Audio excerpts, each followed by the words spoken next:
Something is happening with my computer. I don't know what. Music. Some music or something.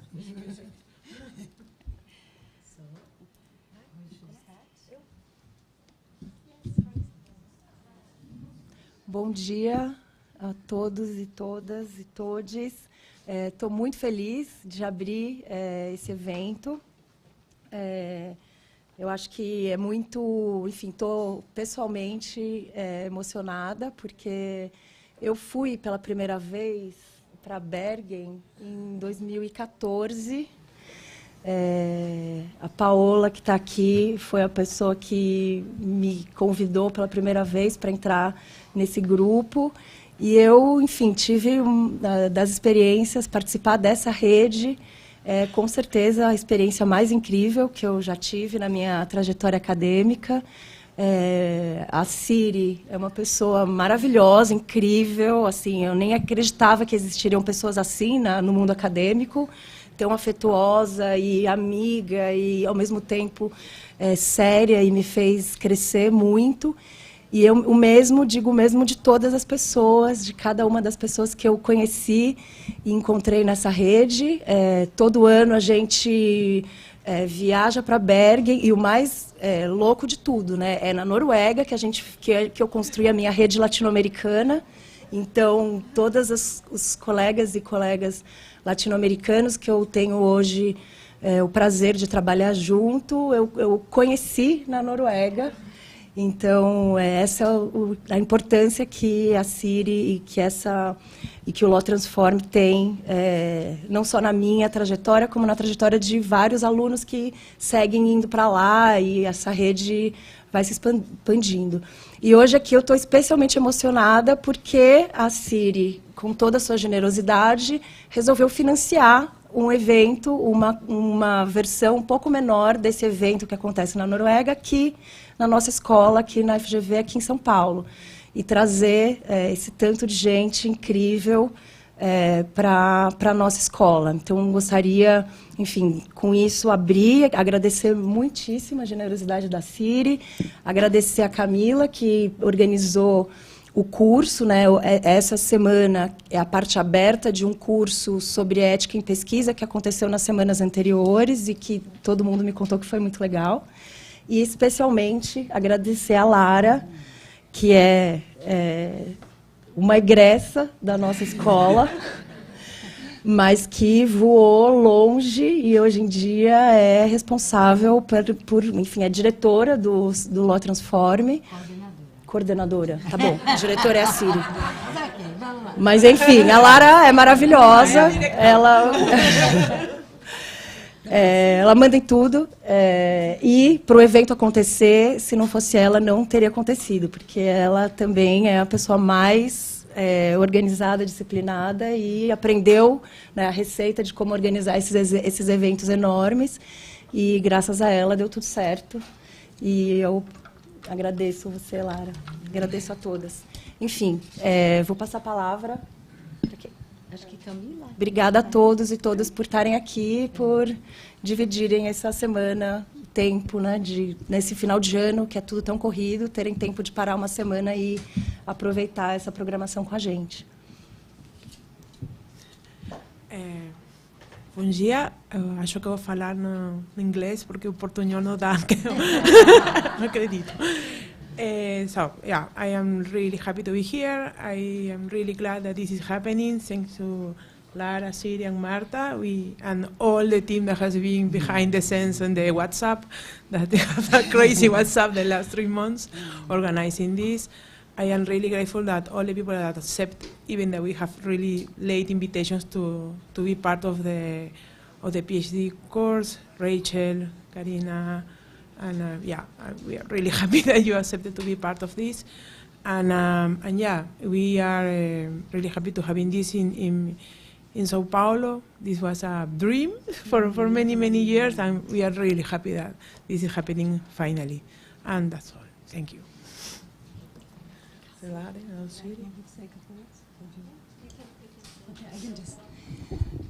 So I just want to follow up on what Camilla said. This really, truly is a dream. we've actually, many of us, been speaking for years and years and years of doing an exchanges on law and social transformation in Latin America. We've had the Bergen Exchanges on law and social transformation in Bergen it's the 10th time this August. And many of you have been there, and many Latin Americans have been there over the years. But of course, we can't have everyone all the time, and that is that's so unfortunate. But so partly because we wanted to reach more people, but also to get more depth. So to speak about regional, the issues in a regional context, that is really, really important to get more concentration and more depth. So this is a dream. It is, and it's such a momentous time in history to be in Brazil and to discuss the topic for this year, which is researching autocratization and resistance, and the challenges, theoretical and methodological and ethical challenges that relate to doing this in the various manifestations, and to be here at that time, at this time. Is just incredible, and it gives us also a sense of both the struggle and the hope, but also the importance of research and of thinking carefully and hard and trying to understand, because this is not the battle that's over. And of course, Marta, it is also very emotional because Marta is also so much part of this and part of this transition, and of course she doesn't have time at all to be here. Because as you know, many of you will know, she's part of the transitional government and part of the justice and public security. And they have so much to do, and she actually has to do a report on drug policy by Saturday. So you might just excuse us, but we changed the topic. So we're also going to discuss drug policy. But that also shows sort of the vibrancy of the issues, and I'm just so looking forward. And I want to, Lara will do more thanking, but I will just sort of generally thank the team here at FTV, the team in Bergen, working so hard, Marta in particular, and in particular Lara. Yeah. This was our dream, but this was really Lara's dream. Both to do, actually also to have this collaborative project that we've had for 5 years, that has enabled us to do all the exchanges. That was so much her dream and commitment, and also to make this happen. And you just don't know how many hours that Lara should have slept, but has worked on this. And I'm not kidding. It's just all the details. It's so much work. And sometimes I feel really bad, but then I thought, it's your dream as well. So I'll give the word to you. Thank you, Camila, Siri, Marta, and I'd like to thank everyone who has been involved in this great adventure. I was trying to think, okay, yesterday, a few words to say, and I thought, how do we describe organizing these exchanges on law and social transformation in São Paulo with the two institutions, working together, different bureaucracies and time zones and all, but it worked well. We are here, and I'm very glad. So I should also start thanking all the guests who accept our invitation, short notice invitation to be here, and we are very glad that you are here. And also our old and new colleagues and friends, the ones who are with us for the first time. And of course, this 24/7 WhatsApp group with a wonderful team of women working for this to happen. I should start thanking Larissa, who is not here, but she's a FGV PhD candidate. And she's the one who's making, bringing LawTransform and FGV together in a very nice way and making us work through all the formal things related to this conference. Also Sofia, Ana Carolina, Raquel, Camila, Marta, Guedra, Siri, who are part of this group, but also Luciana Gross for bringing the Associação Brasileira de Ciência Política to the program. Also Sheila, I don't see her here, from Fundação Getúlio Vargas. Everyone working with the simultaneous translation, the filming, the coffee break and lunch, social events. Big thanks to Thais, Liv, and Sophia, who are also helping out there. And of course, the students, the heart of this part of this dream also. I was a student, and those who know me know that I'm emotional. So it's part of who I am. So when I started here as a master's student, I think it was 2009, the first group of masters here, and I would never, in my most wild dreams, think of being here organizing this event. This very place is where I met Siri also, and as Siri mentioned, I think the political climate is just, our topic is so topical. It's so important to be here discussing this right now.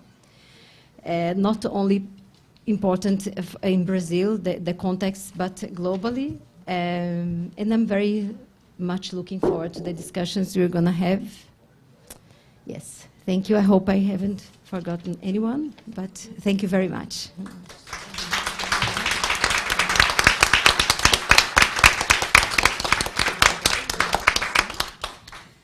Okay, now Marta, introduce it. Introduce it. How disclaimer? Yeah. Lívia.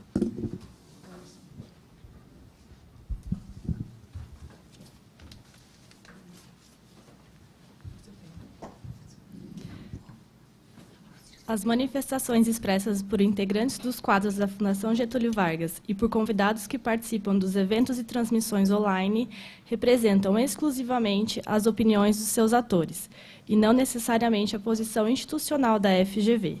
Reiteramos também que todos aqui presentes concordaram em participar desse evento de forma espontânea, e com isso autorizam o uso de sua imagem para essa transmissão, que ficará disponível posteriormente nos canais oficiais da FGV. Manifestations expressed by members of the staff of the Getúlio Vargas Foundation and by guests who participate in events and online transmissions exclusively represent the opinions of their authors and not necessarily the institutional position of FGV. We also reiterate that everyone present here has agreed to participate in this event spontaneously and, with that, authorize the use of their image for this transmission that will be available later on the official FGV channels. Okay, so I will introduce you the keynote. As you know, Siri Gloppen, she's professor of the University of Bergen, and she's the co-director of the LawTransform. And Siri is unique not only because she's the academic, the most friendly and lovely and generous academic, but also a political scientist that wants to dialogue with us from the legal field, with the anthropologists, with qualitative research. So she has always been one of the most important interlocutor for who is in the legal field, wanting to understand legal mobilization, the role of courts, and etc. So who has been in this area has for sure read or listened to Siri at least once. So now we will have her talking about researching, the challenge of researching autocratization and resistance in comparative perspective. Enjoy. Thank you, Siri. Thank you so much, Mark. Thank you so much. So I think I should have there should be a PowerPoint somewhere? Yeah, perfect.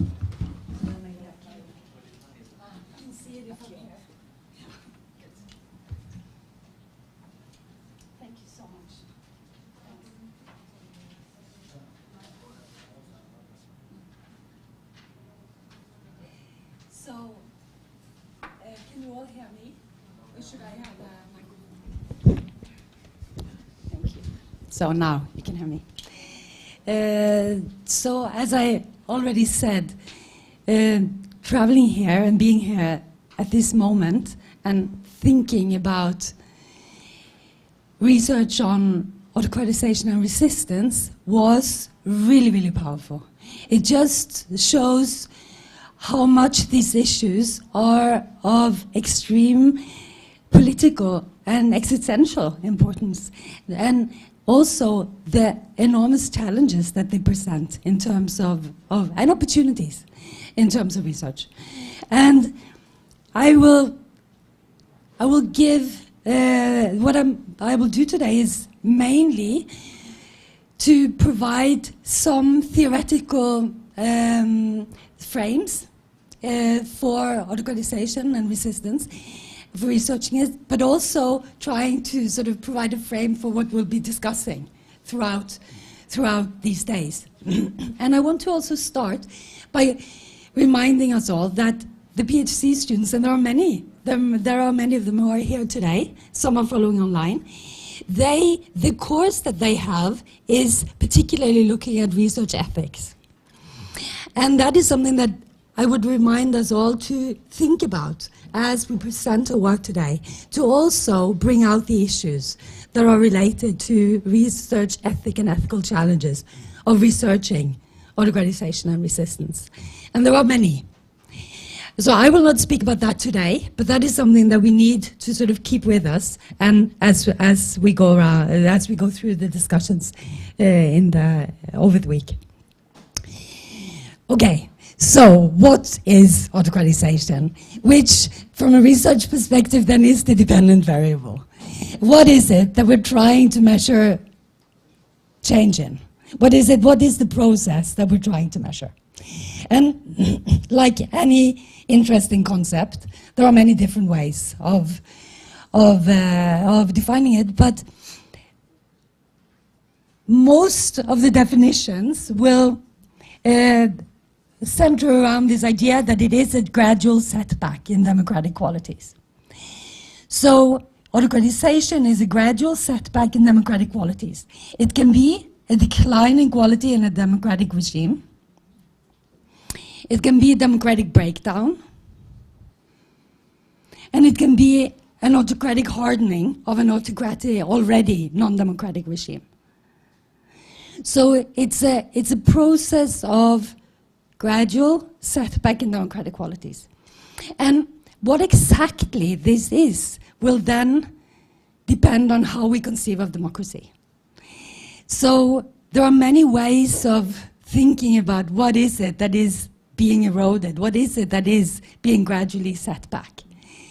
And so if the core of democracy is deliberation, then that would be central to understand the autocratization. Very often it centers on elections, so it's sort of the reduced quality of democracy in terms of elections. Or, as Luhmann and Lindberg says, substantial de facto decline of core institutional requirements for electoral democracy, which then widens it a lot and ends up where many are, with some form of liberal democracy that has different dimensions, and I'll come back to that. But so there is, while there is no sort of hard agreement or no firm agreement, there is a sort of consensus on what autocratization is.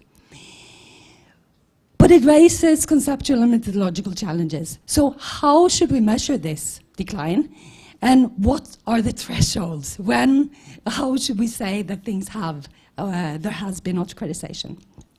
And some of these approaches, many of the approaches that political scientists use are quantitative approaches to studying autocratization. And some of them will then sort of look at whether year on year these measurements decline. Studying this in terms of various data sources on democratization, like Freedom House, Polity, varieties of democracy. And they are, many would say that varieties of democracy would be maybe the most useful. It's very sort of useful for researchers. It has indexes, you can go in and look at the composite aspects and so on. And they combine a lot of the existing other existing data sources of various kinds. And they have an electoral democracy index that is much used, but also a liberal democracy index that includes more constitutional elements. And then, of course, there are qualitative approaches to studying autocratization, looking more at actors, their motivations, ideas, actions, and trying to understand the process from a different perspective, and maybe deeper in some ways. So, but all of these, whatever the approach is, we need to think about what is it that we actually try to grasp, what is it that we measure, and how do you think about these thresholds? And I just want to say from the start that there are some things that are very complicated, particularly maybe when we study it qualitatively, and that is to distinguish what we don't like from what is autocratization.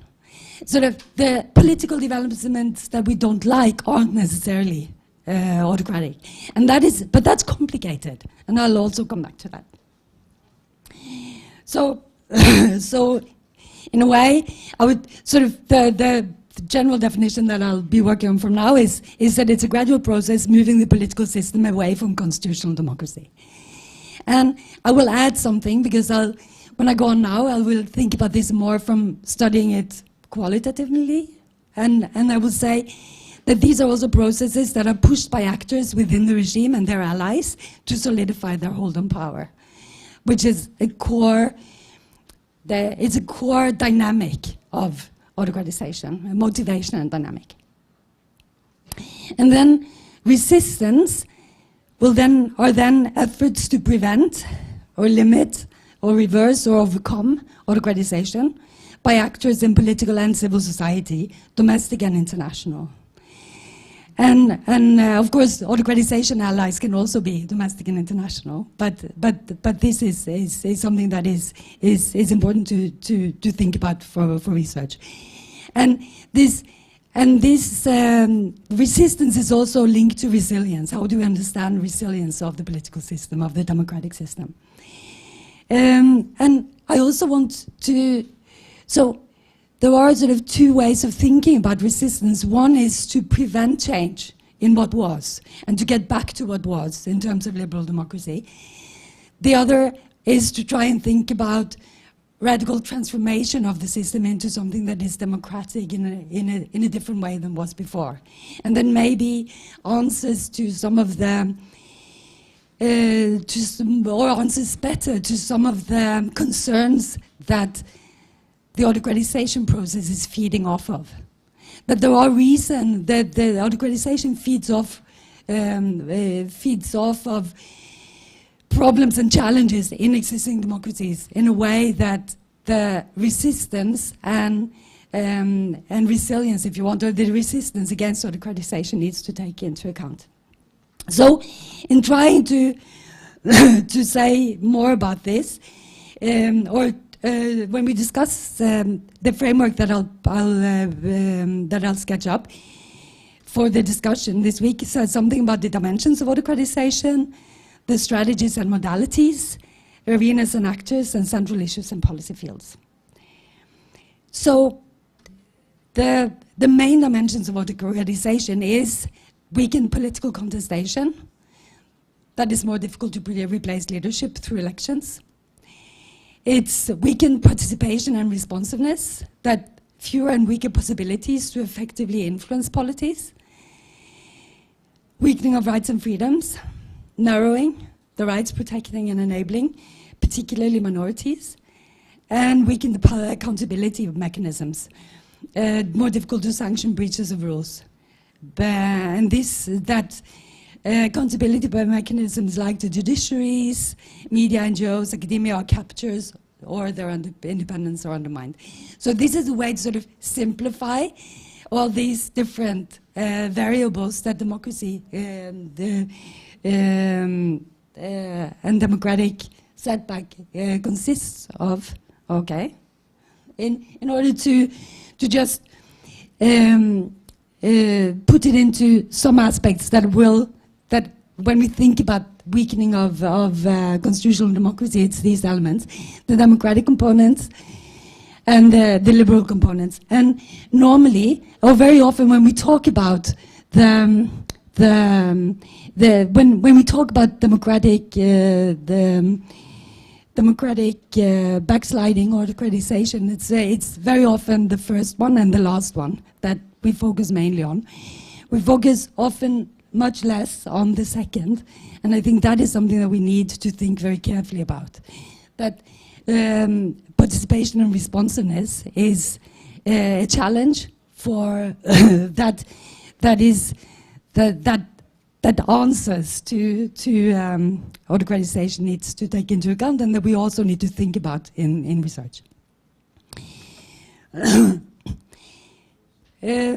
When we research autocratization strategies, there are different ways of autocrats go at the process of weakening the system in different ways. There can be a change in formal rules, but it can also be a change in the way these rules are understood and applied. So you don't have to have any change in the written text, but they're applied differently, they're understood differently. The bureaucracy uses the rules in different ways, which means that they end up being something else. They're not what they originally were, they end up being something else. And that then becomes the new norm. Or they can completely disregard the rules, and that goes for all of these dimensions.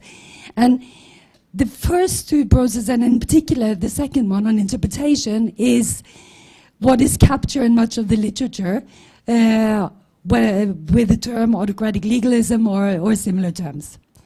And then many in this room have been working on, and also together. And there is a lot of very interesting conceptual thinking coming out of this research in terms of trying to understand the different mechanisms in which a system moves, and particularly the ways in which it can move without having any changes in the formal framework. But I also think it's important that we think about the modalities, because this is much of what the literature has been focusing on is lawfare. It is autocratic legalism. It's the use of judicial, bureaucratic, and rhetorical strategies, use of judicial repression, use of the law, and I think that was something new that we hadn't really seen in the political science literature and the literature generally before. That how much, of course, it's not that new, but it didn't get that much attention. How much the law actually was involved in weakening democratic systems. But and it is important. That is very important. It's important to study, but it's also important to remember that there is also a lot of force. We might not have military coups the way we used to, as frequently as we used to, but the threat. I mean, there was a very real threat in Brazil just now that might happen. There are still people calling for it to happen. So that is so, but also without threats and without military coups, the increased military, police, and militia presence to control crime, but also a lot of other things, to control subversive elements that the government doesn't like, critical forces, and the symbolic importance of violence and guns in many of these societies. It's something that is very present and very important to also take into account. Then the mass mobilization is an important modality. Of course, revolution, eventually, sort of in most radical form, but also various types of populist anti-system mobilization, anti-elite rhetoric, exploitation of discontent, legitimate discontent, and also illegitimate, but the legitimate discontent that is being exploited in mobilization in various ways. So this is very important, and is an important part of the dynamic. And also economic strategies, a lot of economic strategies. Of course, again, this is related to the exploitation of discontent, economic discontent, inequality. That is part of the reason for the appeal of autocratic forces in many societies. but also corruption, crony capitalism, the links between big capital and the regimes, deregulation and commercialization of state functions.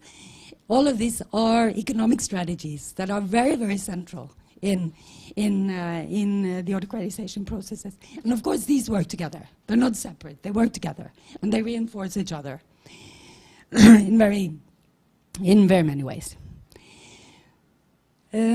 I will not go through this this in detail. I just want, because this is what we're going to talk about this week, basically. But there are if we look at autocratization processes across the globe, there are some themes and topics that are common, if not everywhere, so many places.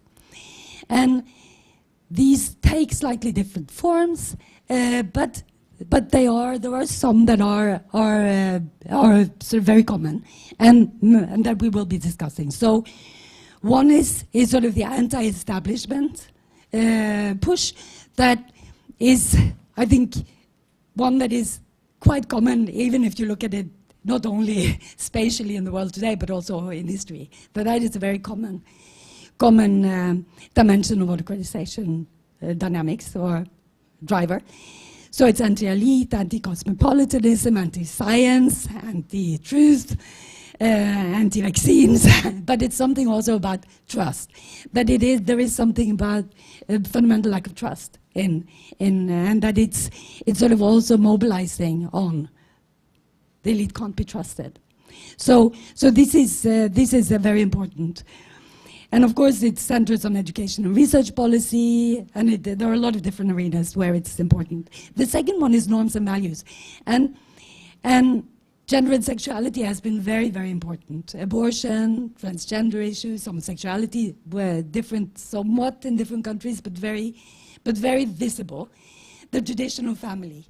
This has been really visible across the world, and it's very interesting also in terms of research, because it's a good way to also look at links and networks on the side that has been central in autocratization.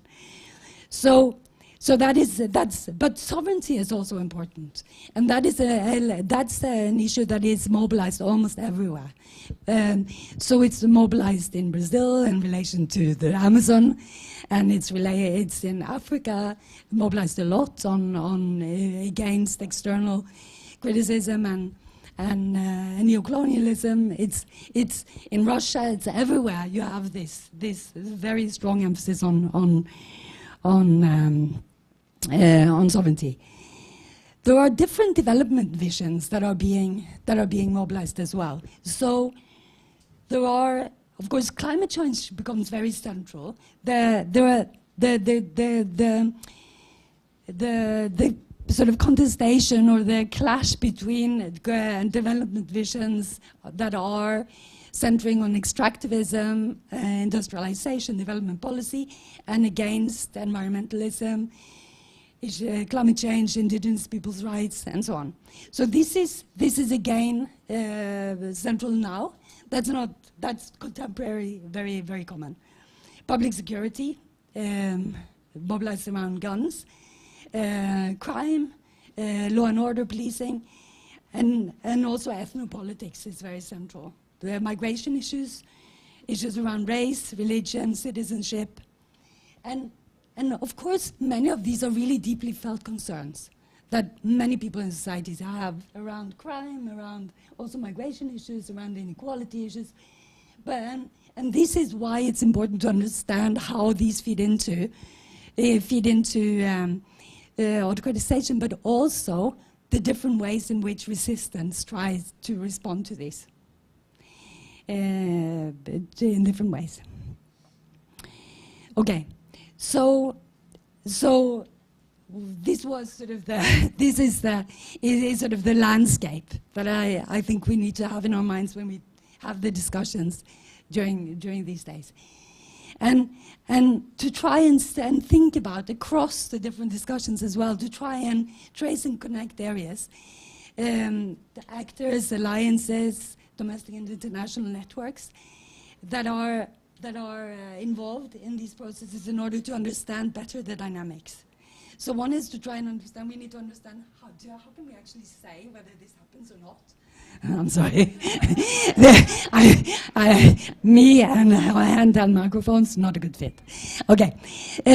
So we need to, like firstly we need to understand that we need to be able to say that it actually happens and to be sure that it is actually happening and to what extent.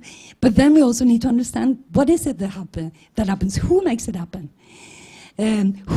why do they make it happen? Because so usually, I mean, autocratization doesn't happen because necessarily someone wants the system to be autocratic. They just want someone else as something like power, economic power. They want hegemony of different types, and they form coalitions of people with different interests who are pursuing this jointly because it serves different agendas simultaneously.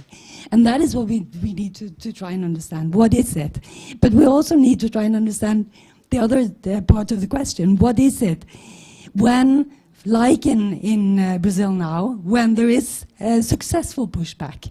What happens then? What are the mechanisms that are, what are the alliances? What are the issues that become then powerful? What is it that happens when actually also in the US there is a pushback in the midterm elections? There is a different type of mobilization against forces that are pushing in autocratic directions. So we need to try and understand what are the successful strategies, but what are successful short term and long term, because that's of course this is not the 1 round or 2 round. This is a long game. So, and that is where the ability of the responses to answer to underlying concerns of particularly inequality and trust, are extremely important, and that is where we need to think about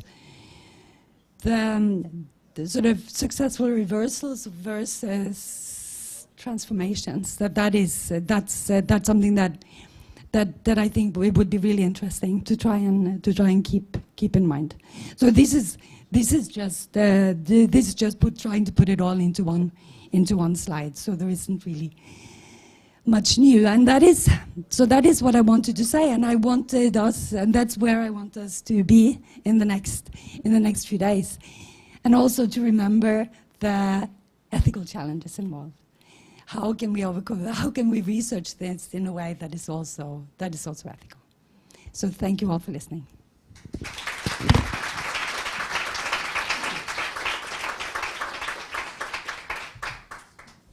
I didn't have any of the time. No, thank you so much. Thank you so much, Siri. I'm just, this is a wonderful start for our week, really organizing our thoughts, what should we focus on and how to structure our work. I'd like to open up for questions, just to moderate here, but just to say that in my series of thank you, I think I was not fair to this person here. So I just jumped here not to help moderating their questions, which is a very important role, but also for thanking Siri again for bringing this event here. Thais, yes. And then Raquel, yes. Yeah. Hi Siri, should I ask in English? You decide. Okay. If you want me to answer, please. Yes, she does not have the... No, because very practical. Yeah. Okay. So my question is more of concern I have, because you are very clear in the sense that we have to empirically ground the claim that we live in a moment of autocratization, and I think it's the role of researchers and scholars to do that. But how can we balance the need to properly describe and deal with the problem of autocratization in one hand, and the problem of, especially regarding global south countries, creating/perpetuating a discourse on autocratization or democratic backsliding that can be weaponized against those very countries? No, thank you, Thais. That is, of course, a really That's super important, and that is that's also one of the ethical challenges of research, for sure, and not demonizing but not demonizing what is happening. But I think that, and that is that how to negotiate that is difficult, and I think one is to be careful about language, and I think we can all sort of be more nuanced and careful how we talk about those we disagree with. And I think both in research, but also obviously in politics, that everything is so loud that we don't really speak in a way that is good for conversation. There isn't a real conversation. That also, of course, goes to some extent for research, that we end up being it ends up being very polarized. But I still think it is important to try and understand these dynamics, whatever we call them.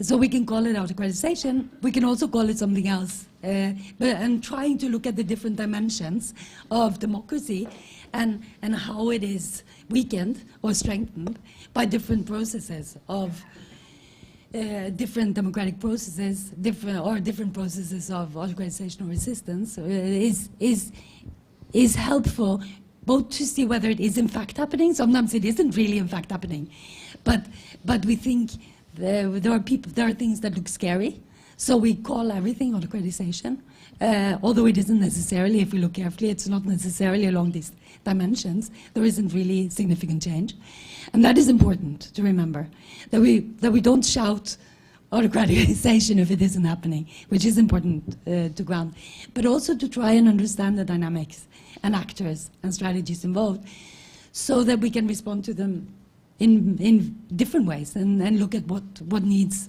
primarily responding to. I don't know if that answers. Okay. So we have Raquel. Just to say the ones who are in my list: Raquel, Ana Carolina, and then your name. Okay. Yes. But I think we can go like one, two, and one. Okay. What an amazing presentation. Thank you, Siri, for organizing all these different variables. My question is actually simple, I think. When we talk, I really like your idea of tracing back to actors, arenas, and alliances, and domestic and transnational networks. What are we talking about when we're talking about actors? Are we talking about individuals, movements, institutions? And if so, and probably it's a mix of all of these, but what are the challenges, the methodological challenges of putting all of this together? So many. So, yeah, no. So, I'm very tempted to say what you think. So, yeah, no, you're right. I mean, that is challenging. And it depends, I think, how big the challenge is, I think depends on the method. I think it's more challenging if we try to do it quantitatively than if we do it qualitatively. It's easier to handle diversity, to try and understand sort of who are within institutions, who are the main actors at which time, in which way. But to deal with it, if we try to do it more in a more quantitative way, is more challenging. But so I don't have a good answer. But yeah. Thank you. We need to work on it. Yeah, Ana Carolina. Thank you so much, Siri. This is a new research field and a new literature and new questions for me. So I learned a lot from your presentation, and it's helping me to think through some issues.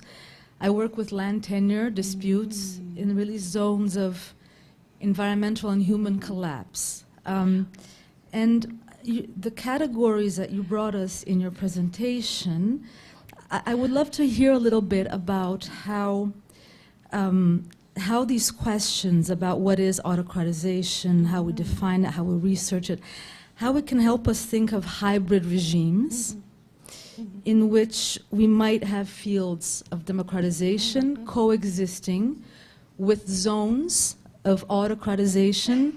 So, of course, in political ecology, we talk about sacrifice zones. This is something that I'll bring tomorrow. And it's interesting because if you take researchers and thinkers from Latin America who are in the forefront of the critiques against progresismo, not Latin American progressism and developmentalism, what they will say is that it is autocratization of certain sectors and territories of society. So extractivism, mining, dehumanization of people from those territories that enabled a certain type of social democracy that we had in Latin America over the past 2 decades. And that these two phenomena, they're not independent, they depend on each other. So it's autocratization that fed into what we know as our democratization processes. And of course, this is a complicated critique to make now. It's a delicate, but I was wondering whether this is something that this framework might help us think as well of how those processes relate and feed into each other. So thank you. This was an amazing question, and of course you're of course, you're absolutely right, and I think I realized that the sort of spatial element is not there in the framework that I put up. So in the next version, I definitely need to put it in my head because it needs to be integrated. So it's partly spatial, but it is sort of this, and it's also it's also it's like global north-south dynamic that. That developments are not independent of of each other, but it's so acute in these societies, and that you have this in all societies, that you have sort of it's part of the inequality dimension here, that you have that there's a deeper delinking between sort of the normal, which is the normal polity, the normal citizenship, and then sort of all those who are not really part of society or the sort of mainstream society. And I think we see it around extractivism in many places. And I mean, in India, that's as clear as it is here. The tension between sort of indigenous areas' rights, forests, and the bigger development path. But I think this sort of the foundation of democracy, depending on this particular form of autocratization, is extremely interesting. And I think actually I don't think that is so much part of the mainstream literature on autocratization. It definitely should be. So you've gave me thank you.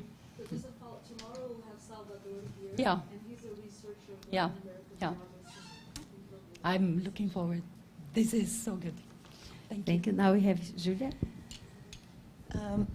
My question is actually going to be kind of similar, but related to my own topic of research, which is public security and violence. And I really enjoyed the point you made in your presentation about how just because we don't like it, that doesn't mean it's autocratization.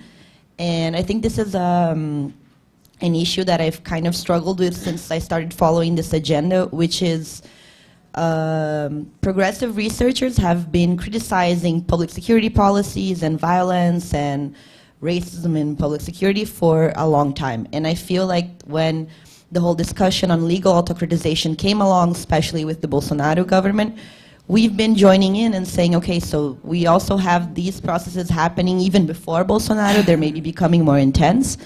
And sometimes what I wonder is if that doesn't somehow weaken the grounding of the argument of a new phenomena when we try to say, okay, but in certain areas this has been happening way before the whole wave, and like if you don't decharacterize it. Because I think it's a super interesting point to be made, that maybe some areas, and that's what I personally think and argue, is that, well, actually maybe legal autocratization has been happening for a long time in certain topics, but I kind of wonder if when you join the agenda with that sort of counter-argument, it's not like a theoretical problem. So that would be like my super interesting. So very interesting. So I think, first of all, autocratization is not a new phenomenon.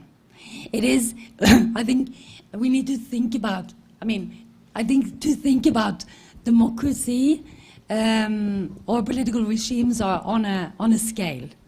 And if we put like perfect democracy on the one side and total dictatorship on the other, then autocratization and democratization are sort of the forces that slide along that scale, make the regimes slide along that scale. So autocratization tendencies have always been there, and they're always. That's why it's not. I mean, it's not going away, because they are there, but they're stronger in some historical periods and not. So that is one. The other, which is so interesting, is that it's of course not one scale. It's multiple scales. And so I put up some, but that is a very simple one, like the 4 one, because it's all sort of regime characteristics with the contestation, participation, and so on. But then it is sort of like you bring in. So then there are different people, different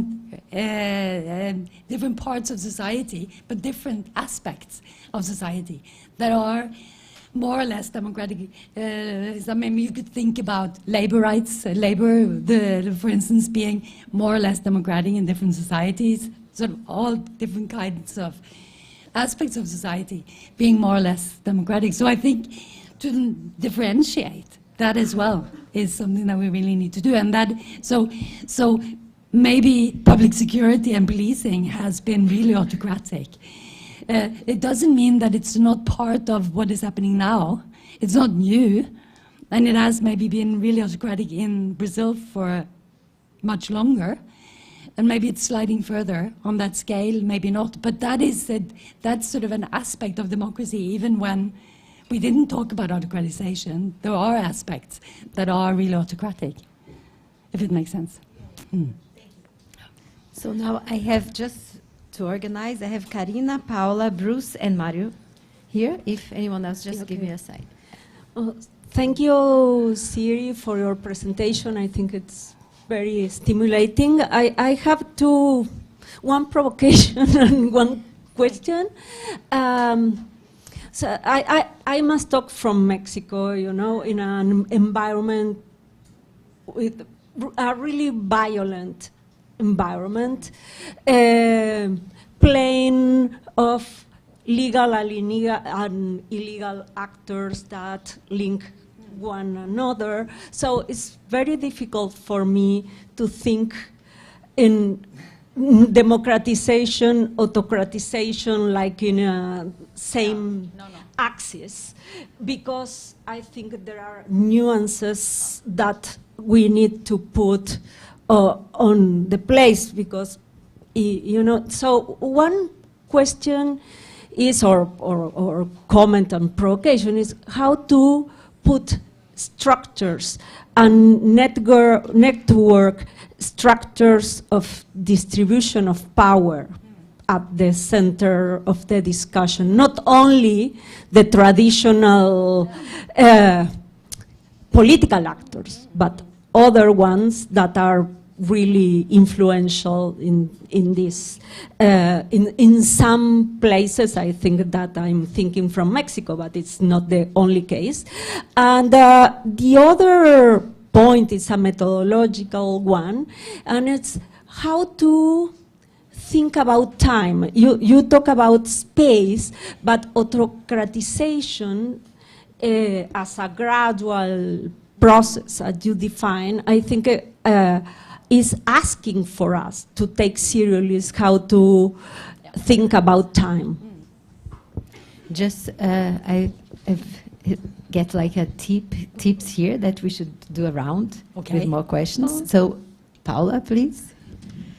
Thank you. So, thank you, Siri, for the wonderful summary and articulation of all these concepts and ideas that you have brought us to help us think, as always. You've been always helping us think in our own research and ideas, etc. So I wanted to bring you a comment that is related to Karina, but from a different perspective.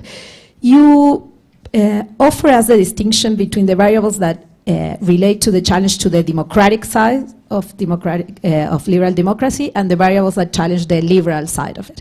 In a way, you were separating like the political and the legal. Let's say that's, if I'm right, that's a way of.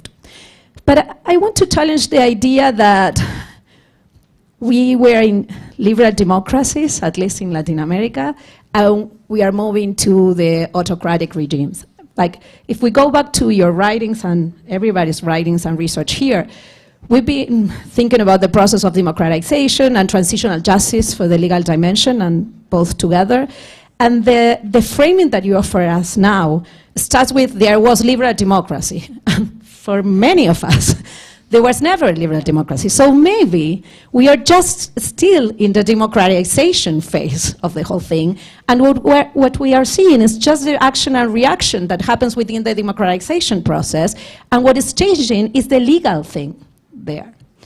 And maybe it's changing in different levels and in different dimensions, as you are offering us here and in your prior framework.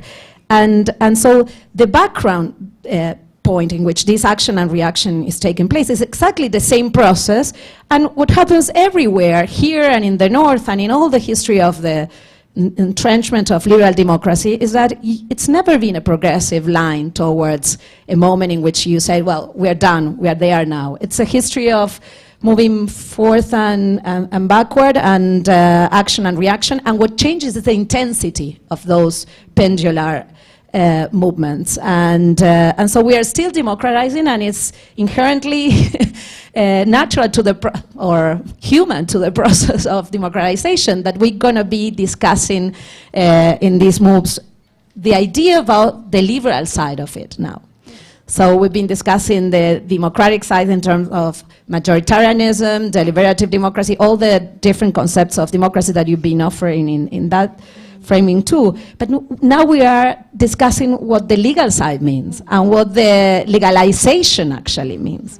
And when the legalization process is taking place, we're going to see the political dimension of the legalization process. So this is more about different conceptions of the law and how it relates to politics than like two movements between two regimes. It's like just in the process towards entrenchment of one of the regimes. And the second just small point I want to make is that you have everything in the framework, but you are missing the secularization dimension. When you bring the social norms, and this is maybe also part of assuming that we were in a liberal democracy, and in a very important sense in which for the gender variable we weren't, was the social process of secularization, which was at different stages, especially in Latin America, and with differences between Brazil and Argentina, Mexico, etc. So thank you so much for all of these, and that's just a reaction. Thank you. Thank you, Paulo. I think also to keep track of time, we have Bruce and Mario. And of course, we never get time for all the answers. Yes, so that's the part of the good idea of the exchange, that we continue. So we're not expecting Siri to answer all this, but we are continuing. This is a wonderful opening for the week. Bruce? Thank you.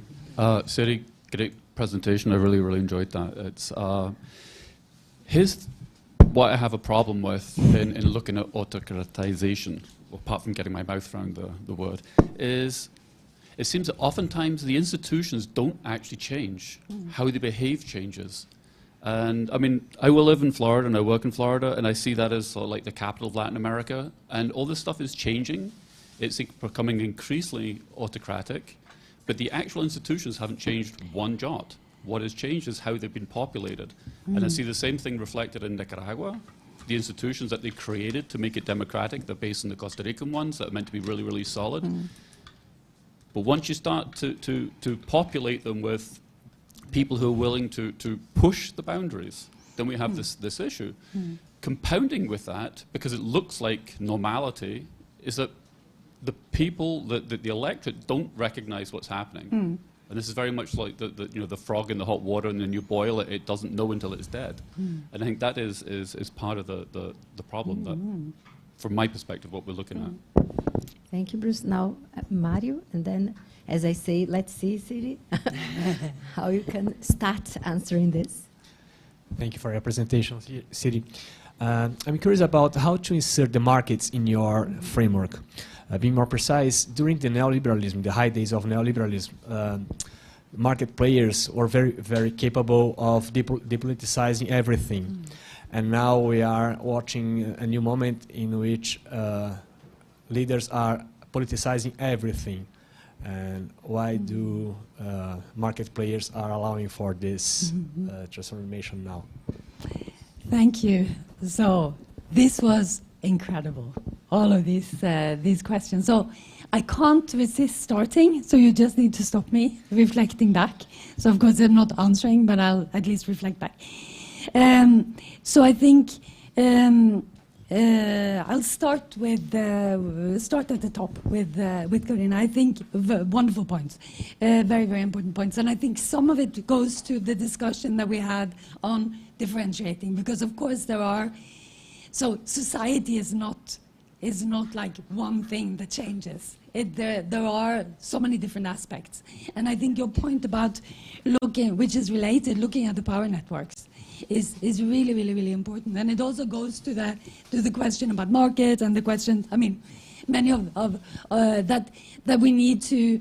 And actually, in one of the law slides, I was sure I'd spoken for so long, so I jumped a little bit at the end. But this thing about looking at networks also is a way of trying to get at the power, and trying to, and also look at more economic actors together with the way, and also sort of illegal criminal actors, and try and understand what the different coalitions and forces and actors are. And I think that also will probably go some ways towards answering your question, because I think many societies, really powerful economic actors are very much aligned with the regimes, and that is why it has been so powerful. I think one of the things that I didn't put in there, but I should have, and that's maybe part of the economic dimension, is technology. Because, and maybe it should be a dimension of its own, because of course the technological developments have made autocratization so much easier in many ways. And all of our societies, whether are surveilled at a rate that was unimaginable just a decade ago. I mean, it's happening so quickly, and and of course that's tools that can be used for many things, but it can also be used to control society in societies in many different ways, and that is also that's also something that is different. In addition to legalization, is different, but it's actually, it was very interesting when I studied sort of political developments in African countries with the perspective of autocratization and sort of use of law, which has been very central for regimes for African regimes since decolonization and earlier. So the scale of it is new, and of course the scale of and nature of legalization and judicialization of society makes the legal structures more important. But to what extent they are really new or just more widespread is interesting, but I think at least we understand them better. And that also goes to Bruce's question. So when is an organization the same and when is it new? If they work differently because they've been, and that is what I think some of the autocratic legalism literature does, is very interesting at pointing to the ways in which the application of rules just change. The rules are the same, the organizations are the same, the positions are the same, but people are there, they use it for different things, and they apply the rules differently, and this way of sort of thinking about how the law is being used and sort of transformed in subtle ways we're better at seeing it. So, but how new it is, I don't really know whether it is new or just more widespread. Secularization, for sure, and I think that is what makes this. So these topics, like I put them hot topics or current topics, because I think they change. These are they're not in principle, I think, sort of part of autocratization as per se, but they're very common now, and they're coming to understanding the actors now. And I think this normative dimension is very much about secularization. That's part of this. The tension around norms of gender and sexuality is very much. Yeah. Well, I'm known for being like a little bit strict with time, so I'll be the one who'll be pushing you back after the break. Thank you so much, Siri, again, and thank you all for the great questions.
So,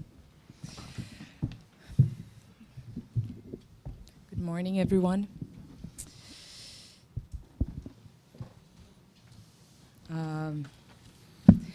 Our next panel is on autocratization and institutional resistance in the Americas.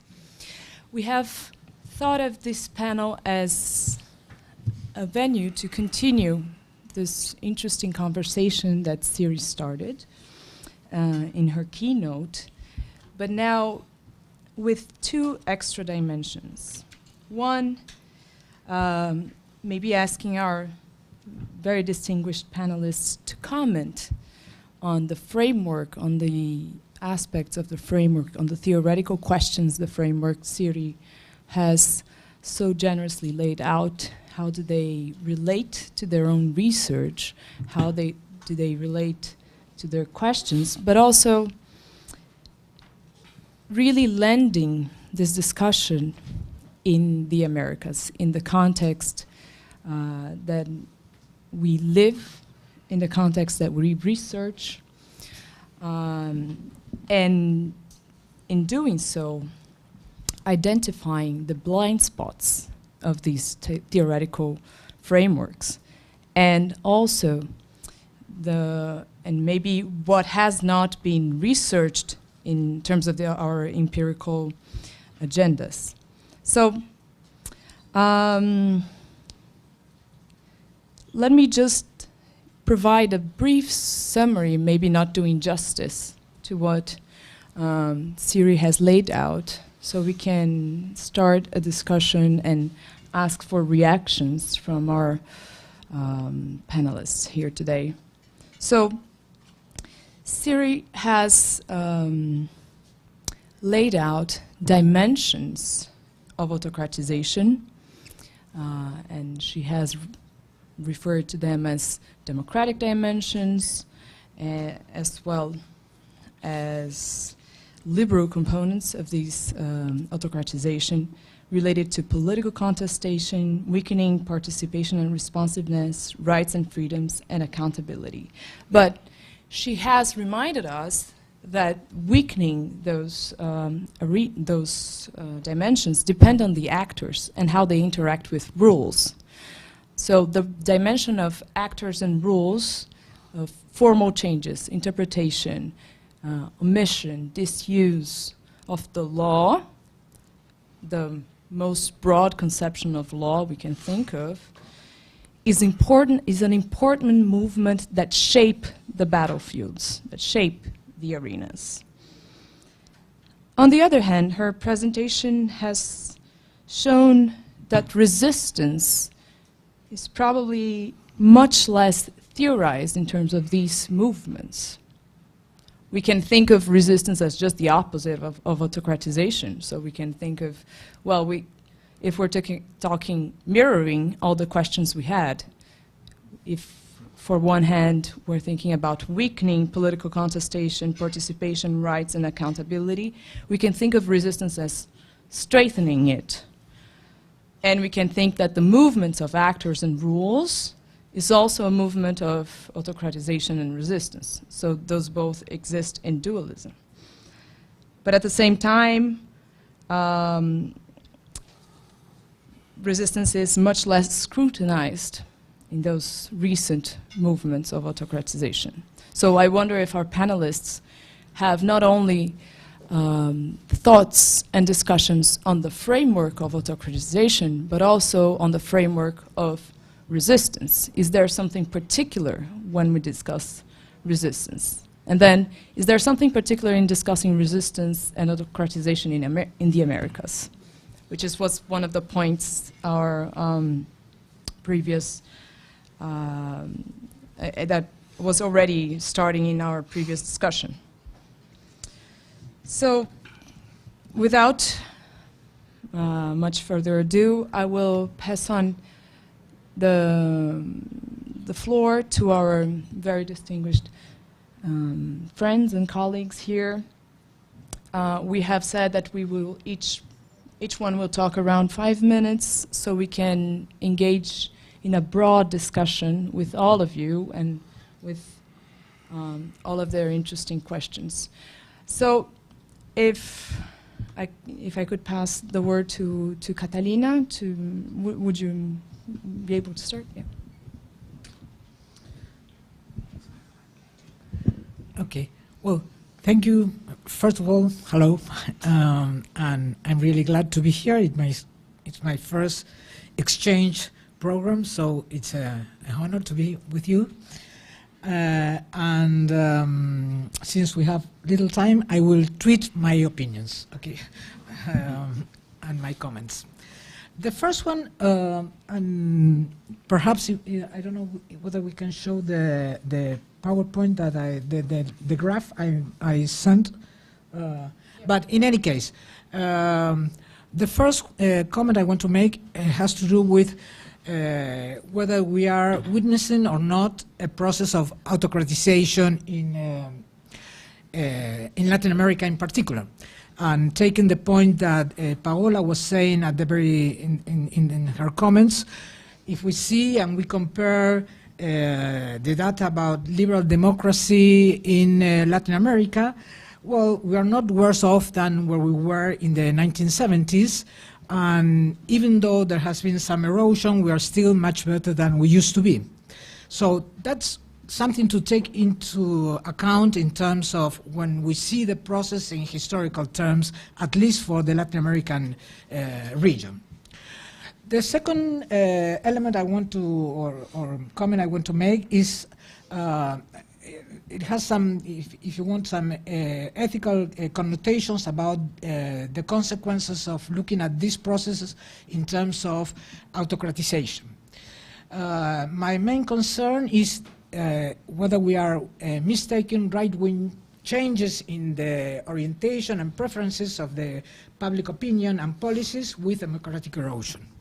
I'm not saying that we are not witnessing a right-wing process, but at the same time we do have to be aware that not necessarily this means democratic erosion, even though we may not agree with this, what was going on, okay? And at the same time, even if we are able to see that we are facing this situation, this poses some dilemmas in the sense that it opens a discussion between, of course, the discussion between constitutionalism and democracy on the one hand, but at the same time in our everyday life, this dilemma is like the joke about the frog, in the sense that where we be able to realize when we have to jump before it's too late, okay? But at the same time, if we jump before it's too early, we end up being also autocratic ourselves because we are not accepting that someone can think of us in a different way as we do. So I do think that in terms of political practice, the main problem is when we have to jump or whether we have to jump. I don't know if you all know the joke about the frog and the hot water, okay? But it's an important dilemma for, especially for Democrats, because it's a test of your tolerance, of our tolerance, okay? And so I do think that we have to think about this in those terms. And at the same time, if we are facing this dilemma and we have to decide when and where to jump, okay, and to denounce that we are facing a democratic threat or not, we do need indicators. And the problem is that part of the problem, as Siri was mentioning, is that some of the indicators are not necessarily clear-cut. So we do face, on the one hand, an ethical dilemma, but also a methodological one, okay? So, which are the indicators? I can think of some of them. Perhaps they are too formal in terms of or accepting the criticisms that Siri was making, but at the same time, I do think that we need more clear-cut indicators than the ones that we do have now, because just to say we are in the process, it puts us in the same place that people making interpretations. And interpretations, as you all know, can be very tricky. So my main point on this has to do with, on the one hand, saying we are facing a political, ethical, and methodological dilemma, that it's not clear that we are facing an autocratization process in itself, but changes in the way our democracies are behaving. And in terms of the issues that, or the indicators we still have to think of, I do, perhaps it's very traditional and perhaps it's very old, but I still think that ex-ante uncertainty, irrevocability exposed, and repeatability for democracies are good indicators whether we are facing threats or not. And also Hannah Arendt's question whether the possibility of the right to have rights have disappeared.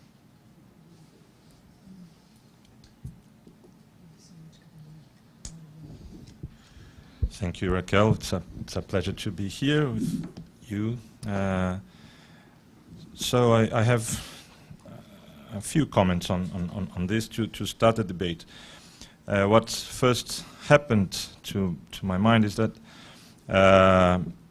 well, the first question, I think we have to discuss a lot on how we can perceive, detect, and how to describe autocratization processes. And I'll talk a bit about Brazil. I think we have been living through a very specific process of autocratization, which doesn't exclude others, and the question that comes from that in terms of our research challenges is how to be theoretically and empirically fair and precise to the multiple layers of autocratization in Brazil.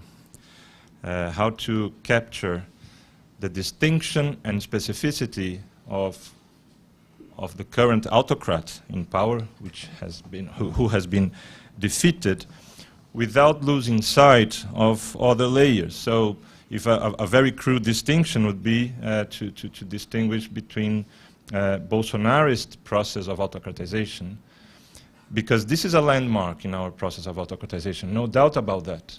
This is the moment where all the indicators of quality of democracy start declining again, and Brazil is comparatively characterized as a country almost leading the third wave of autocratization. So this is this has the risk of us overlooking the dimensions of Brazilian society which have never democratized to start with.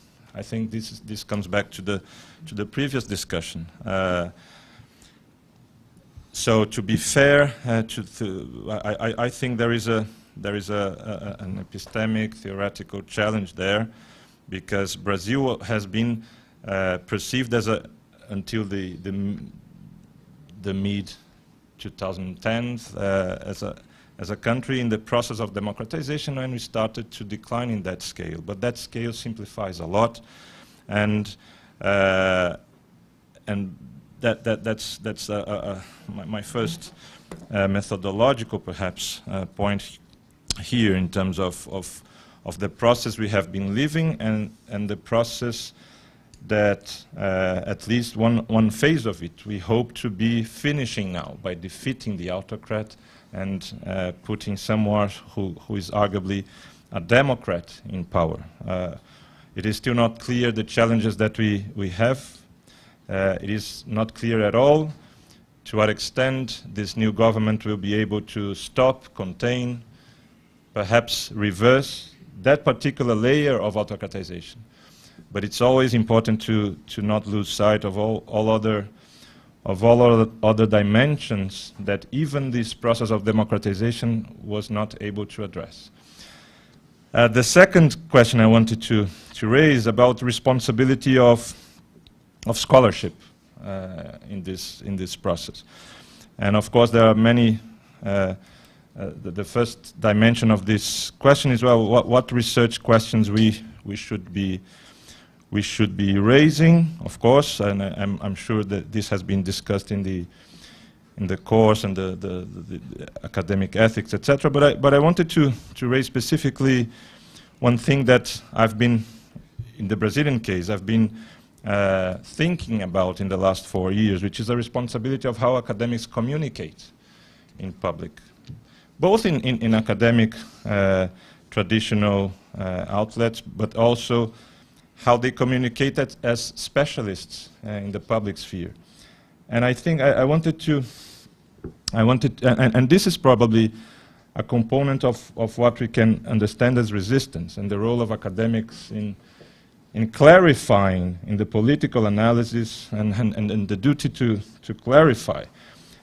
And I've been witnessing some level of complacency of groups of political scientists and legal scholars. And legal scholars are always hybrid individuals who are also lawyers practicing law and also seen as professors. But I wanted to point out 3, let's say, duties or requirements. And I think that there is a duty of epistemic sincerity on the limits of political science, on the limits of law, and on the limits of our instruments, to say whether or not democracy is at risk. And what really bothered me especially is that in Brazilian discourse, that there is a part of these scholars that have engaged in a sort of complacency and what I would call political denial on democratic risks. And this is not to say that political science or other instruments that we have cannot measure how institutions are working, but it is a sort of message that basically was going much beyond what political science can say. When a political science claims that democracy runs zero risk, this is absolute rhetorical irresponsibility, even for Norway or wherever. This is a sort of precondition of democratic theory, in the sense that there must be theoretical, apart from epistemic sincerity, some level of theoretical transparency and rhetorical modesty on what we can say. But we can discuss more about that. My third point, and I think my third point, when we talk about institutional resistance in Brazil, we should also be careful on which actors we should emphasize. When we tell the story of Brazilian resistance, and we look particularly at institutions, not to say about civil society, etc., to be very careful in order to not overemphasize the role of institutions and hide the role of particular individuals within these institutions, which were perhaps much more responsible for the eventual success or failure of our electoral victory than this abstraction that we call institutions, which lose sight and do not do justice to the very particular and important role particular individuals have played. When we talk about Brazilian 2022 election, we know who is the single guy who, without him, probably what we call the Supreme Court would not have made much. But I will stop here. Thank you.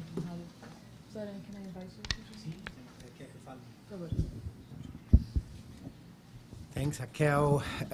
Thanks, Siri, so much. This is my first exchange as well, and this is a super honor. Thanks, Oscar, for hosting us here all. It's always a pleasure to be at GV. I hail from Rio. I, prior to that, hail from the country that in Brazil since 2014 shall not be named, but that I think has just been redeemed last week by crashing out for the second time in the first stage. So maybe we can forget 2014. But the thing is, very briefly, what is the predicament?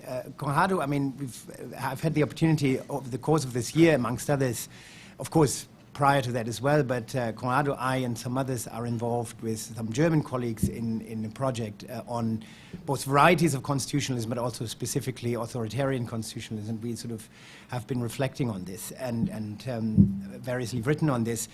And of course, some of these observations, I think, come from trying to understand what's happening. And Siri has, again, put her immense intellect to systematizing this. And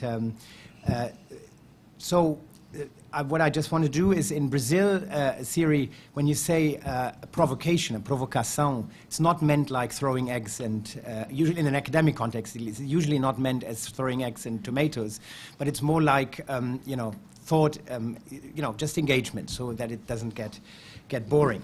And so a couple of provocações then, yeah? So first of all, what's the Brazilian predicament?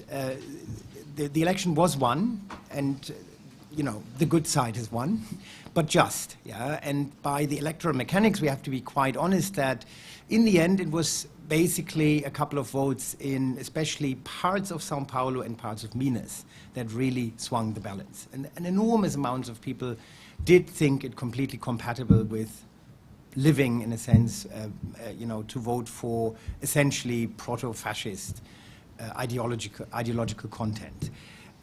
So there is that side, and it's there. Yeah, it's still there to a certain extent, at least. Yeah, and so my two small provocations to you and the panel and all of us is: so what is really then autocracy? The autocracy that we're talking about. What is authoritarian constitutionalism in Brazil, in particular? Three candidates. One, and that's what you talked about in systematization, what we generally talk about, and what I would sort of frame in the Brazilian context specifically as a form of democratic/electoral anti-counter-majoritarianism. Yeah, so, you know, the liberal framework, and I entirely agree with the earlier comment, that can't really be presumed here. I actually think it can't be presumed in the global north either. I don't think it's a particularly useful framework, but at least, you know, we're all trained in thinking of constitutionalism in this framework, regardless of how real it is anywhere, yeah?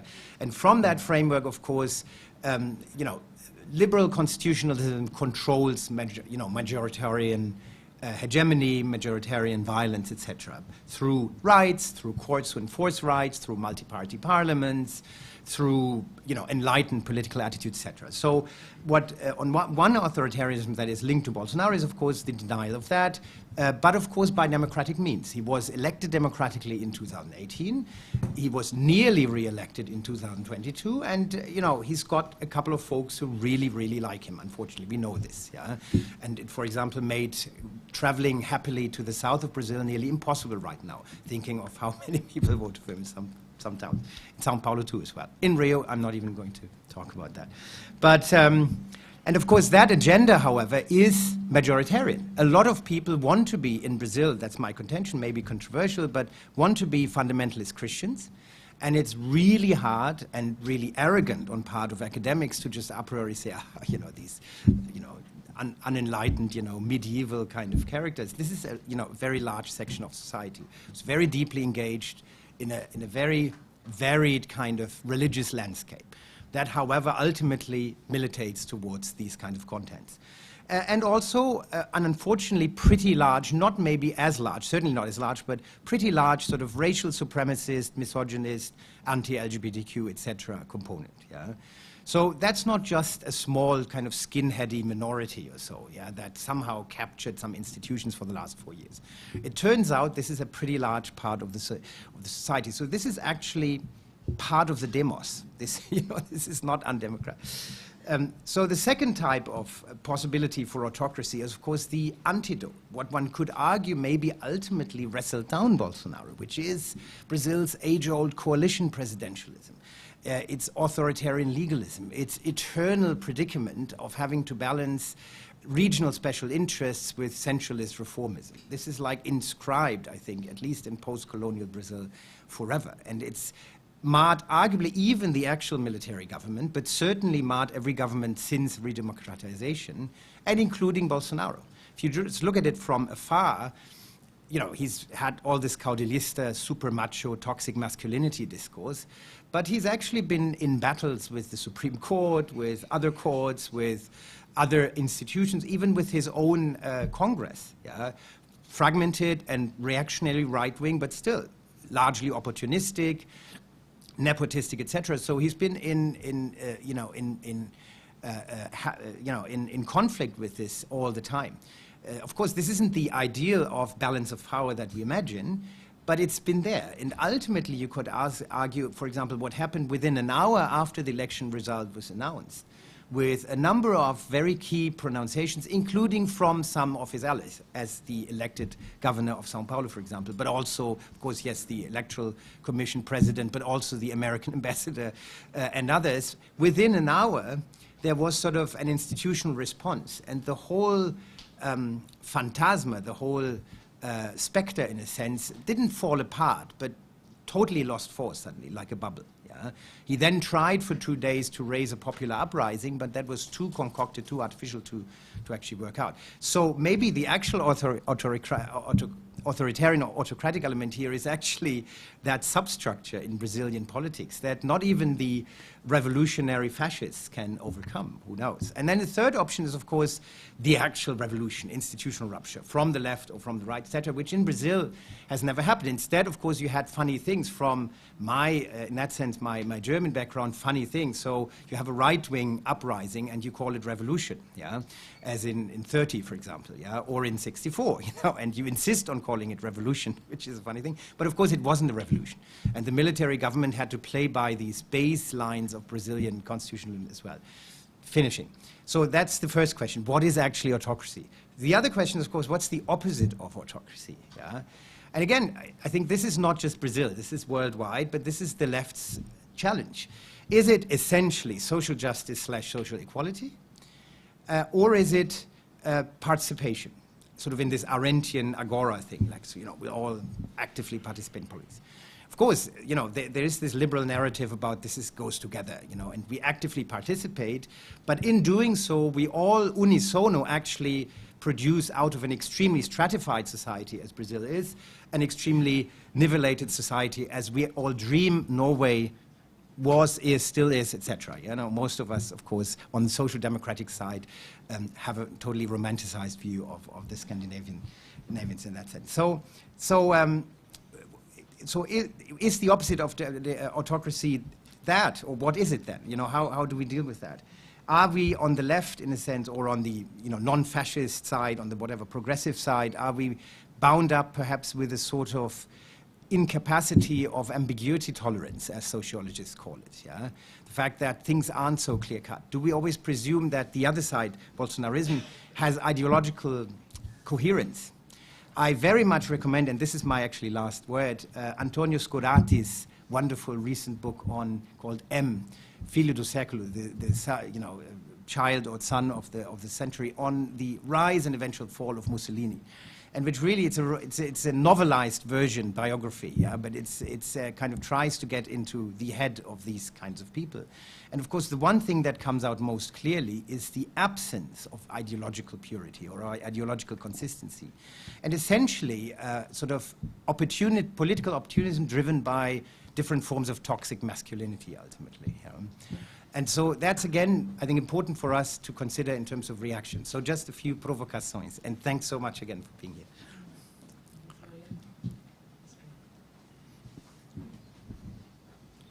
Well, good morning.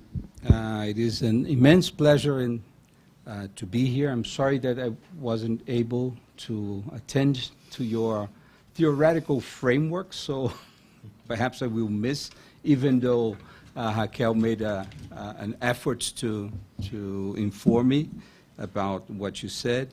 But I was in a meeting of the Board of Connectors, which is a human rights organization, dealing exactly with the same issue. You know, how we're going to proceed from now on, how we're going to deal what resistance means, how a human rights organization deals with a government that will probably face human rights violations in a moment that is being attacked by a far right. So all this, the same issue. So I'm sorry I wasn't here, and I would like to thank you very much to bring this meeting to São Paulo. I think it's a very appropriate moment to start this discussion. So thank you for your generosity. It's very nice. I'm seeing old friends here, old family here, so it's wonderful to talk with you and with the friends on this panel. Just on my 5 minutes, I would start, I think, by the same point posed by Conrado, in the sense that we had a very incomplete democratization process since 1985. So, as many authors have presented, the rule of law was very imperfect, not universalized. The idea of institutions that apply the law equally to everyone never happened in Brazil, and perhaps most part of the population never felt the dimension of a thick rule of law. So we had competitive electoral process without rule of law. That is what describes in part our history in the last 35 years. Political scientists, I think, were captured by Robert Dow's checklist on democracy, so we became very comfortable with the idea that we were living in a democracy, even though it was a very imperfect democracy. And I think this would apply to many countries in Latin America. So even the competitive political system was, in some sense, degraded by the deep level of persistent equality. So you didn't have rule of law, and you have a very weak sense of democracy. So this is the background in which Bolsonaro appears. As Florian said, Bolsonaro was always here, and before Bolsonaro you have, I would say, dozens of Bolsonaros in every state assembly, in every Congress, in sometimes as governor of states. We have Fleury in São Paulo, who commanded the invasion of Carandiru with 100. So what is the difference between some of these figures and Bolsonaro? So they were always here, and the opportunity appeared, and he was elevated to the position of this central position in the Brazilian democracy. So I think we have to think why this was always here. What is this society, this social entrenched authoritarianism that was present in the Brazilian society forever? And that 35 years of democracy was not able to remove this background of autocracy, social autocracy, as my dear Professor Paulo Sérgio Pinheiro used to say, o autoritarismo socialmente implantado. So this is something that we have to deal. Since I'm talking about professors, I think O'Donnell, who was Dow's student in his last phase of his life, was criticizing a lot and talking about the quality of democracy, which involved the issues of inequality, which involves the issues of incompleteness of the rule of law, in his paper on the unrule of law in Latin America. So I think we have to deal. Bolsonaro is not something that is not a lighting bolt on a clear sky. So it was here already. He just moved. He was capable of mobilize this sense of authoritarianism that was already in the Brazilian society. So this is one point.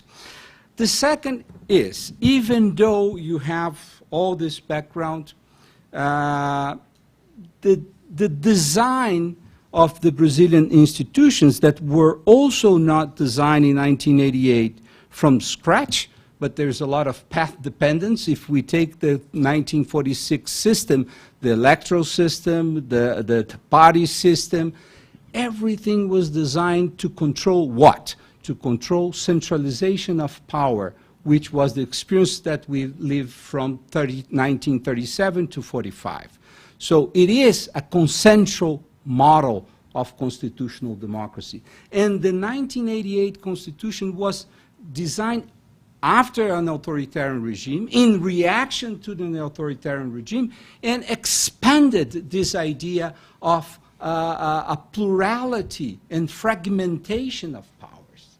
So when you have the accession of a populist authoritarian figure as Bolsonaro, it lands in an institutional framework that in some sense is a framework that was designed to deal, not with Bolsonaro, but to deal with figures that would try to concentrate power. And it's interesting, if we don't want to throw the baby with the water bath, to understand how these institutions react. So I think basic what we have been doing here in the last 4 years is try not to put the ideas first and the analysis in second place, but on the opposite. Let's check. Let's check how the institutions behaved. What was the reaction? What was the response?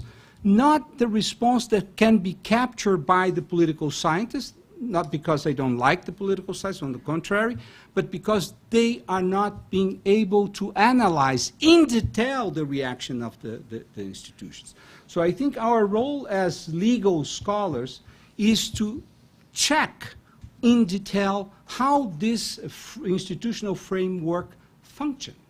And because this is the only way we can provide counsel, guidance in terms of design institutions to protect itself from autocratic populism. Okay? So I think this is, I don't know if I'm dialoguing, I'm sorry, but I think in the framework, when I see our role in this moment, is really to help to understand this aspect that in some sense is left out of the camp of analysis of good sociologists, good economists, and good political science, which is look in detail of how institutions react. And then I come to my final point of resistance. I think it's interesting to understand how this consensual model resists, because we have a saying, you're going to translate this for me, which is, pro tamanho da mula, o coice até que foi pequeno. For the size of the mule, I don't know how to say coice. The kick of the mule was not that big, okay? So the question is, we were talking here before our conversation, Bolsonaro is destituted of a basic quality, a basic fundamental quality of any kind of people that command others must have, which is empathy for human beings.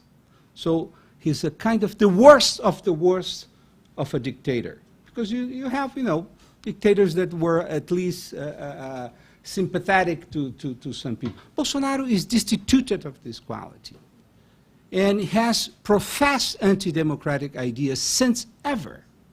And even though the system offered resistance. So this is interesting.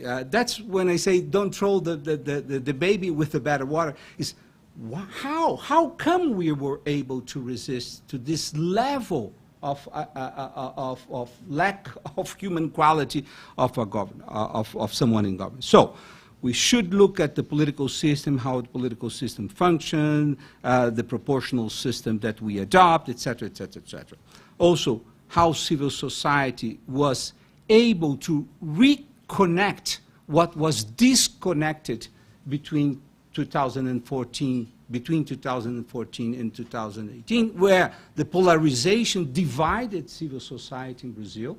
The democratic camp, the liberal camp, was splitted because of the conflicts in terms of the impeachment, and how we were able to reconnect this. And in the moment that this happened, obviously that the resistance became much stronger.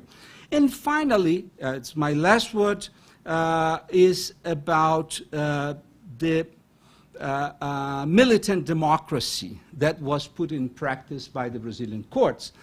it is a fast importation from a paper written in 1937, if I am not wrong, by a person who knew a lot about Brazil, who wrote a book on Vargas, called Brazil Under Vargas, Karl Loewenstein, that was very criticized in Germany and all over. And the Brazilian Supreme Court, or some members of the Supreme Court, just adopted, implemented in the way it was possible. So I think we need, this is the third point of theorization, we need to revisit and understand and create a theory of, I would say, combatant democracy in Latin America vis-a-vis populism. So this is my points. Maybe to continue this very interesting conversation and invite all of you to think about questions, I will use my prerogative of moderator to ask one and then maybe invite you to join the conversation. Professor Catalina I think she was very accurate on trying to provoke us in the sense that Florian just said provocations can be, to think about what is exactly the moment to jump, well, where you should jump, and in the metaphor of the frog and the water heating. But in that sense of how to distinguish what is relevant from what is context and just noise, here in most of the discussions we have talking about the Brazilian context, and I will say even the Americas, we talk about the weight of the past, of path dependence, of legacy, of zones of authoritarianism, of incomplete democracies, as many of our guests have discussed. And I wonder, how should we interpret what kind of path dependence does having a government, a Bolsonaro government that we just dodged the bullet, but what kind of path dependence does that add to our next chapters? So we're talking about an incomplete democracy that have lived 4 years of democratic erosion with a lot of resistance and institutional resistance due to the design of the Brazilian institutions, due to actors, due to mobilization. But I wonder how all of you make sense of the combination between the legacy of the past and then having gone through all these years. And I think Conrado is right if we're talking about the duty to clarify of researchers and how is it, should we move, one of the risks that I see is moving away too quickly from what has been the Bolsonaro government and the effects he has caused in our democracy. So maybe I would, if any of you want to join this conversation, that would be one of my first question, and then I'm here to collect more reactions from all of you. Yeah. If any of you want to engage in that. Yeah. Can I make a corporate defense? I'm a political scientist and a sociologist. Okay. And so I'm a political scientist and a sociologist that thinks that institutions matter. But at the same time, since I'm a sociologist and a political scientist, I know that what actors want and prefer also matters. So my concern about the process that we are calling autocratization has to do not only or not mostly with institutions, but with the fact that these preferences are majoritarians. And I think that particularly Oscar's presentation, in a way, belittles the dilemma that the fact that we have this type of right-wing majoritarian preferences pose us as liberal, democrats, progressive, whatever you want to call us. But we do have a problem. and it's not only an institutional program.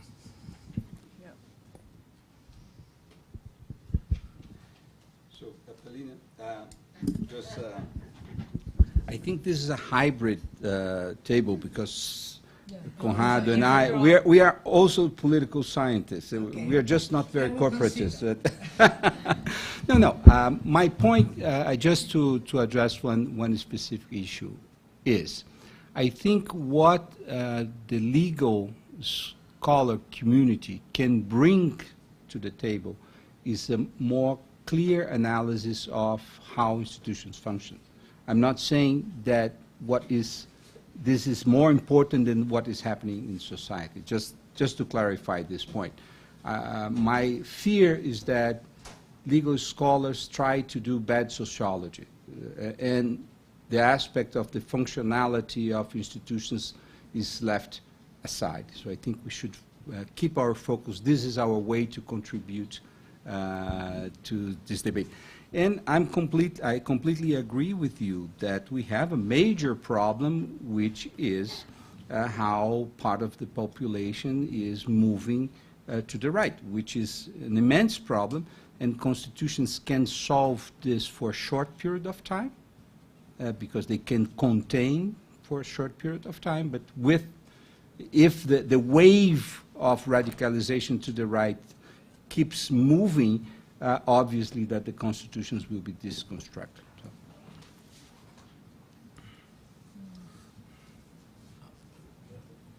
Yeah.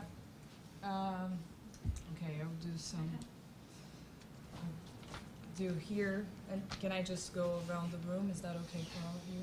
So Mario, Mariana, and then microphone.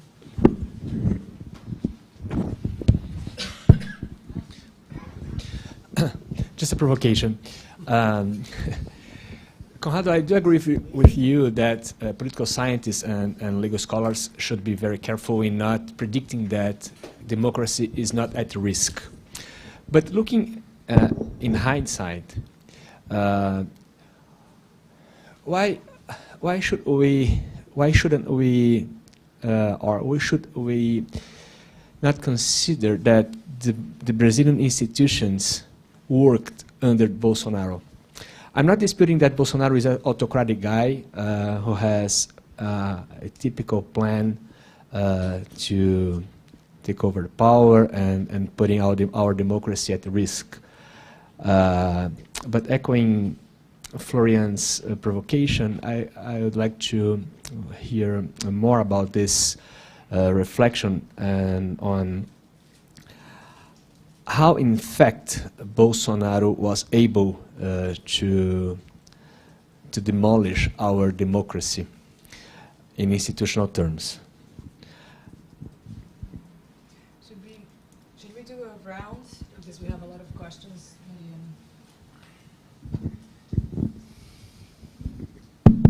Thank you. So I have a quick question for Catalina. And I really like your point, your initial point, that we should distinguish right-wing policies and politics from autocratization. But I wonder if that wouldn't bring a conceptual problem if we consider what Siri said in the inaugural lecture, which is how are we defining democracy, right? So if we adopt a very thin conception of democracy where competitive elections will do, then violating the rights of minorities is not an autocratization process.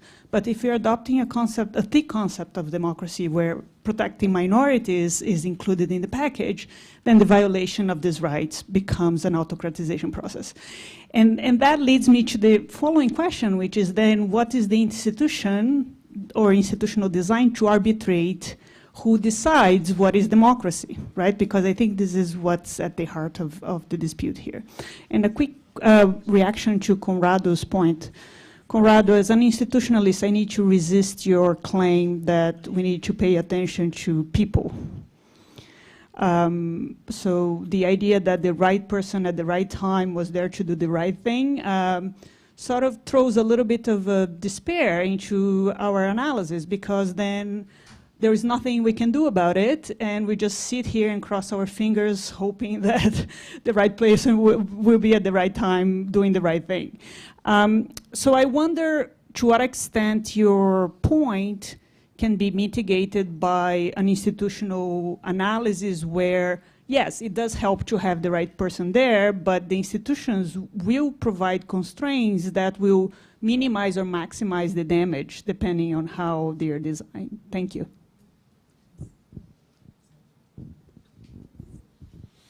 Yeah, thanks for the very interesting provocation and conversation. So my question has to do with to anyone in the panel about this idea of a combative democracy. One thing that's happened with the literature on populism is what happens usually with any fancy appealing concept in political science, which is that the reality gets concocted, shapes up in the global south, and then the concept is branded and marketed in the global north. So we went in now that I'm based in the US, I see this process happening, but we've seen it in the past many times over, that in the US literature went from the book on can it happen now to it happened here first, right? So now everything that's happening in Bolsonarismo is a copy of Trumpism, right? So this is the flip order, the reverse.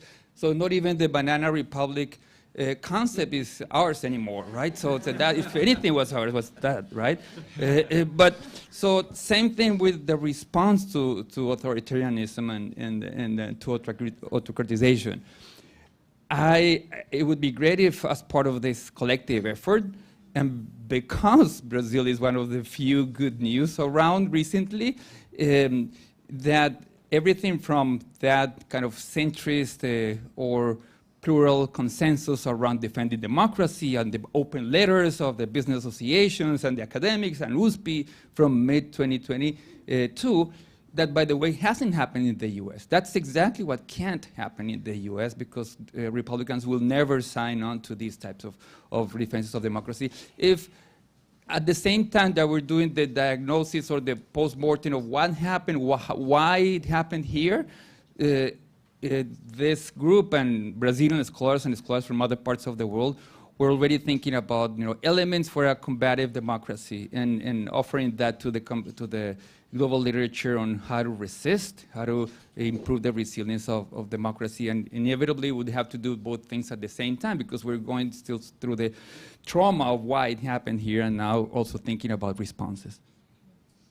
So can we leave it at 3 and then we collect the 4th one and then we collect all the questions on this side? Thank you.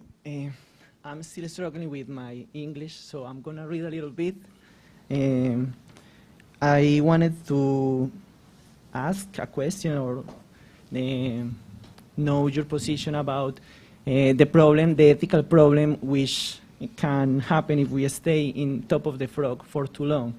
Because since objectivity and neutrality are epistemic values which are very important in our practices, in our academical practice. They can still have some consequences for the people being victimized by these social practices. And after all, academy is also a political practice, so I wanted to know which are your considerations on this topic. Maybe if I give an example, I can be better understood. Let's say that we are a community of indigenous people, and we denounce that we are having a problem, which is a consequence of autocratization of the state. And what happens if a researcher comes to our community and he or she has a question, of a research question, which is like, is this phenomenon happening or not? That research could have a lot of consequences for the people who claim that it is happening, who have felt the consequences of the phenomena. And if we take that approach, like proof first, from the academy, we could have a very deep impact in their lives. So that's my comment. Okay, so can we start this side and then we leave him to answer first. Yeah, just quickly then. Thanks. Cool questions. Well, lots of things. So Raquel, your initial question was, of course, what's the path dependency? What's going to be sort of the future? And I think then Mariana's provocation, I think, sums it up. So yes, should we go the institutionalist way, in a sense? Is it all about institutional design? Lawyers love institutional design. We love kind of thinking about, writing new constitutions, etc. But of course, my earlier point was that, the living constitution in a place like Brazil is quite different from the institutional design that, for example, the '88 constitution has foreseen. It absorbs, in a sense, some structural properties that I think have persisted throughout Brazilian political history and incorporates it into that particular institutional design, which doesn't mean that the institutional design doesn't work. In fact, I agree. I think even under Bolsonaro, it actually worked to a certain extent. Yeah? But of course, it's non-linear, and it's unpredictable, and it doesn't, in fact, provide these slightly romanticized, democratic resilience outcomes that we think and hope. Yeah? The best-known American critical legal theorist, one of the best-known, who's actually Brazilian, Roberto Anga, is an old institutionalist, and he has been an abysmal failure in the living constitution in Brazil, for example, every time he's tried. Yeah? And so that's the difficulty. One last thing on the right to resistance. So yes, that other place I hail from has, of course, Article 20, yeah? Also incorporated ultimately from Löwenstein, yeah? Against anyone who undertakes to displace the democratic order, all Germans have the right to resist if there's no other way, basically. That's the paragraph 20. Problem is, of course, if you transpose this into the populist scenario of today, in Brazil, but also elsewhere, yeah? So let's go into one of those blockades and ask those Bolsonaristas what they're doing. They're thinking, we're defending the order, we're defending, the right life, we're defending the right. So this is a kind of a complicated, this is not, I'm not against this at all. I'm socialized of my generation into, this is in my bloodstream in a sense, but at the same time, if you think about it in actuality, this is not very clever institutional design. It's something that you get inspired by, but if it plays out, it can actually be incorporated by the other side as easily.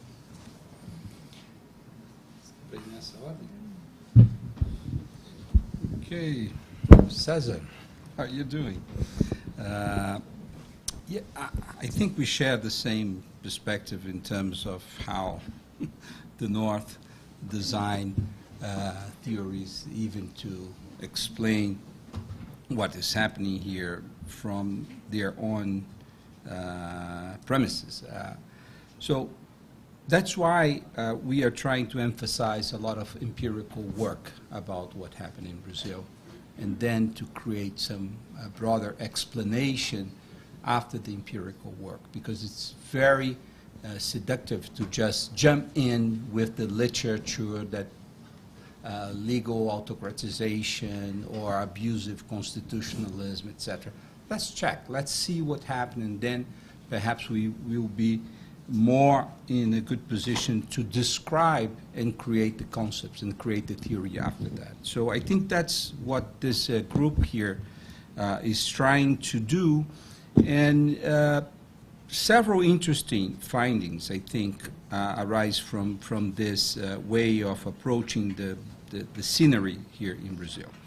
First is this, obviously, this question of how fragile was the rule of law in Brazil. I think this we have discussed so many times, and that when you just claim that Brazil was a stable democracy, a full democracy, this was not the case, because when you analyze the rule of law, you would understand the fragilities. So I think this is one point. The second is when we try to analyze how institutions function, and I think it become a very disappointing, and when Conrado was mentioned. Yes, there are some political scientists just saying, well, institutions function perfectly. But this is not true. But it's also not true that the institutions didn't function at all. we had the worst conformation of the National Congress ever in terms of right-wing, corrupt people, etc., etc. However, it put some barriers to what Bolsonaro wanted to do. He's the weakest president regarding his relationship with Congress. That means that even these nasty people in Congress, what is the incentive? What is the institutional design incentive that made a bad Congress provide a good result in terms of containing some of the attacks made by Bolsonaro? Oh, the Supreme Court, we don't have, all of them in good regards also. And why, when the pandemic started, collegially, they provide an answer, very strong answer to Bolsonaro. Even I can, criticize, and Conrado has also been able to criticize several of the decisions. However, the Supreme Court didn't act as many Supreme Courts around the globe that just say, well, this is not my business, this is politics. So where are the incentives behind this? So I think what we are trying to understand is the institutional design that gave incentives, that provide incentives for bad and good people to implement part of their mandate. They fail in some sense. However, we are here, with the election of the opposition. We have a peculiarity, which is the military in Brazil, that played an immense role in the destabilization of the democratic process. It's an immense threat. The whole time, when you go to talk with your colleagues in India, and South Africa, and Hungary, this is not a point. Here it is, a major point. And we still scared because of the military. Nobody is scared about the group of idiots that are there claiming. We are scared about the military taking serious the consideration of these radical groups that are there. So, but even though with all these problems, we had an election, we will have a new president that is just on the opposite side of the political spectrum. So I think this is what we have to do. Thank you. Well, I think I want to answer to two very connected questions of Mario and Mariana. How, in fact, Bolsonaro was able to demolish, or whatever verb we use, our institutions. And it starts by the question of, a question that the very formulation of which has become a common sense in Brazilian political debate, and to some extent stupidified, if I can use this verb, political debate is whether, and it's formulated in a very binary way, whether institutions are working and not, or not. What do we mean by that? Of course they are there working. For some people, attending some interests, doing things which may or may not comply with rules and formal practices, etc. So the point is much more the quality of course, the quality of what they are doing, and of course political science have been trying to do that. I don't have too much time to elaborate on that, but how did Bolsonaro deinstitutionalized our democracy? And he deinstitutionalized a lot in two levels, I think, or deinstitutionalized, and I could also use politicized, and I was saying in two levels. The first level, he had personalized our institutions. He basically started to basically ignore our agencies and know that the right people in the right places can deinstitutionalize these bodies. He did, as no president before him really took the nomination processes seriously. And so I'm saying that the personalization is the first level. The second level is the sectarianization. Like, it's not only personalized, it's to create a burden in each institution to take sides in the political process. So the level of sectarianization of the armed forces, of all executive bodies. Like when the health agency was in the process of approving vaccine in Brazil, and the vaccines for children, and a case that Bolsonaro was against, Bolsonaro was never talking to the agency. He was talking to the particular individuals that were saying that vaccination was to be allowed for children.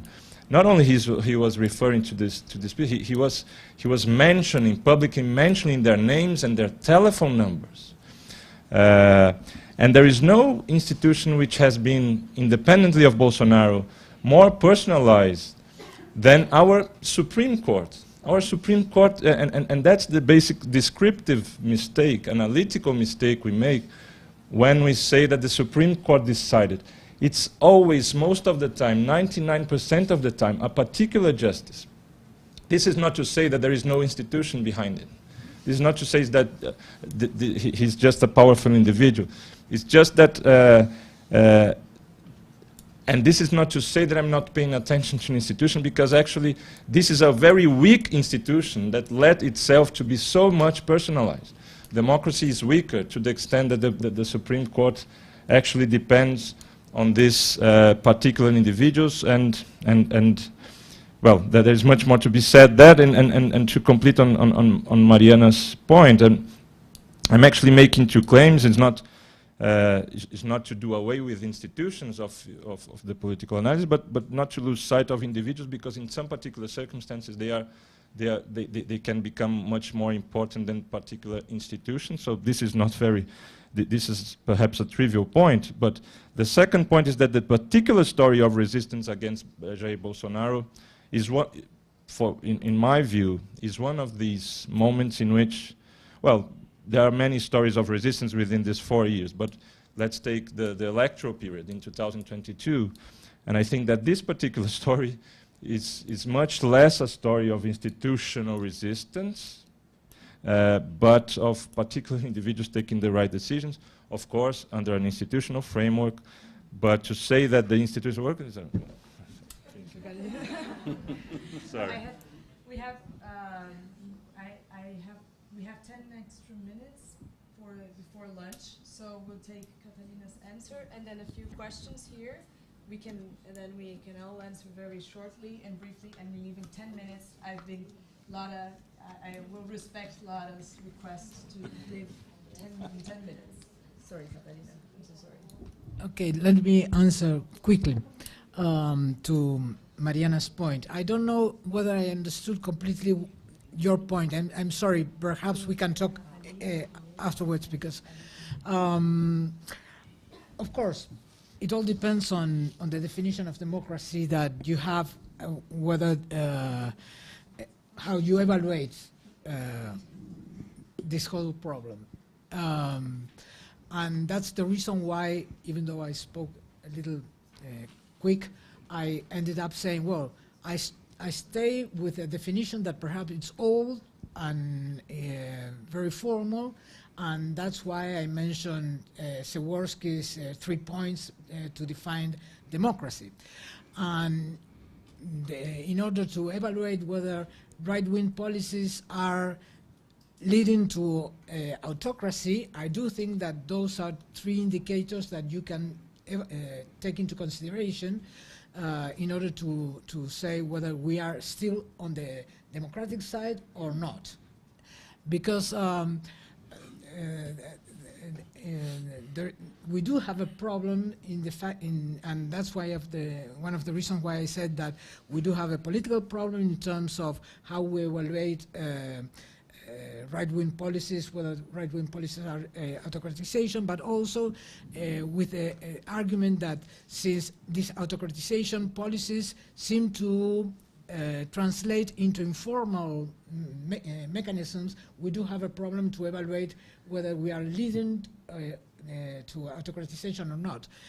As a matter of fact, I didn't do it today because I was planning to do it tomorrow, but if you go to the indicators of informal autocratization that the VDM project has, such as civic society participation, access to internet, and executive control of judicial institutions, most Latin American countries still, with the exception of Nicaragua and Venezuela, still are much better off than what they were in the 1980s. And these are the evident results. I'm not making out special results for this. So we do have a problem how we measure this, but we need to find out or figure out a way to measure, because if not, we do have a problem of interpretation.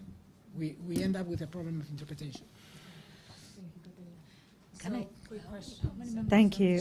Thank you all for 11. Super stimulating panel and too many questions. But I wanted to come back to one of the points that many of you raised and have been raised from the public is about social authoritarianism and the kind of political mobilization or not of social authoritarianism, and to kind of ask whether we're seeing something new, right? I mean, if I kind of think about, I mean, obviously many forms of social authoritarianism are linked to deep-rooted path-dependent inequalities of race, of class, of gender, and they've been mobilized in new and different ways, I think, now. In part because the rights that were, dictated in the new constitutions, I mean, how long is the Brazilian constitution, but have been used to mobilize demands, right? So we want an end to patriarchy and we want an end to racialized democracies. And that's the discussion that many of us have been having about Backlash, right? So, yeah, the question is about the relationship between social authoritarianism, new forms of electoral politics, and I do think that the issue about binaries and polarization and sectarianism and the way that's mobilized is perhaps new. I'm kind of running it also through Britain and Brexit and trying to understand, path dependency of imperialism and colonialism and how that is played out now in electoral politics. And the economics is kind of the last thing, which comes back to Carrie's point about trying to understand the monster that is the Mexican state, of the relationship between the legal and the illegal in the constellations of power. And we can't leave that out of this discussion either. Thanks. So one last one, and we have to wrap up, sorry. Thank you. My second point was related to Rachel's point, bringing a couple of concepts that we haven't mentioned that make sense in the global context and also the local context, which has to do with the fact that because Brazilian society has been so much mobilized by the Lula movement and all the Workers' Party and all the social movements that have been organized in the last decade, whether it was natural to look for the counter-organization on a military leadership that would have a very personalized type of rhetoric to mobilize what was not being mobilized by all the other side of the game. But my second and most important point is about institutionalism, because I take for granted that we are all institutionalists here, but there are very different varieties of them. The legal institutionalists, and I side with Cari or Catalina for everybody here, in the sense that you can be an institutionalist and think that actors are very important, and also middle-range organizations are very important. And I want to bring one that has been kind of mentioned but overlooked here, which are political parties. When you look at Brazilian democracy, it's the big absent articulator of all the different things and movements and groups that we have been mentioned, with the challenge of the territorial dimension and the federalism dimension of institutionalism. So I just wanted to mention that there was another way out of all of these, which was to organize two very big territorial coalitions across the country, looking to engage all the different interests that have been put one against the other, each other in the way that polarization and autocratization or democratization has taken place in the last decade. So I think that we can be institutionalists and we can look at all these intermediate types of organizations. And there is a question there for Brazil, because there has been so much written about participation, but not that much about the associative dimension of participation and how you engage and you articulate all of that in what is shared across the country in two or more than two sides of the history. But if you want to build a democratic culture in such a big and diverse community or set of communities, it's challenges that we don't think about it, and also the electoral system and many other pieces of the legal side to how to build this. So the good news is that we will continue all of these very interesting discussions throughout the week. So I want to give at least 30 seconds for reactions from the panelists before we have to wrap up. So we can start here, just because I stood it there.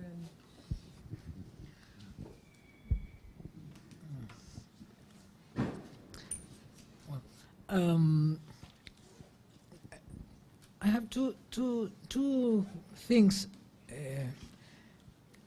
I have on my mind about some of the things that were said. One was this phrase, democracy without rule of law. Okay, and I don't know exactly what it means. What's the definition of the rule of law? As with all the words that we've been playing with, there are too many. But let's, I will just advance one so that we can have this conversation. Mainly for me, rule of law implies that you, everyone can control what those in power are doing.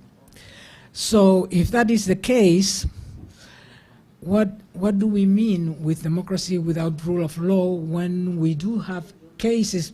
Let's do not take particularly Lula's case, but we do have cases in which you have corruption cases, in which you have powerful individuals and entrepreneurs and people that before were not considered as being able to be accountable for this type of thing. So exactly in the Brazilian case, in the Argentinian case, in the Peruvian case, in the Panamanian case, in all of the 57 countries that since in Latin America, that since the year 2000 there have been cases and indictments for corruptions. What do we mean that we do have democracies without rule of law now in Latin America, in comparison with the fact that before that, before the 80s, we did not have cases of corruption? So I do think that democracy is a process, democratization is a process. We are, and we can look at this as the glass full or the glass empty, and the fact that we are starting to see some processes that were unknown, and perhaps they do have problems. I'm not saying that there are not problems, that will be my argument tomorrow, but still I do not think that it's it could also be a problem if we again throw the baby with the bath in terms of rule of law. It's not something that comes to this region one day and all of a sudden we are in Disney World. And so that was one of the things. The other thing had, I'm sorry if it's taking too long. The other thing, it's there is no disagreement, I do think, that Latin America is the most unequal region in the world. That's a fact. I mean, who is going to dispute that? At the same time, that was never the promise of democracy. In order to solve poverty, we have other instruments, such as a revolution. But democracy never promised social equality. So I do think that we have to distinguish between the two goals and the two promises. And I'm not saying, again, I want to make clear, I'm not saying that I'm happy about inequality in Latin America, but I do not think that we can ask democracy to solve that. As a matter of fact, if we do give democracy enough time, we can end up like Norway, because if we do have certain, I mean, in a good sense, in the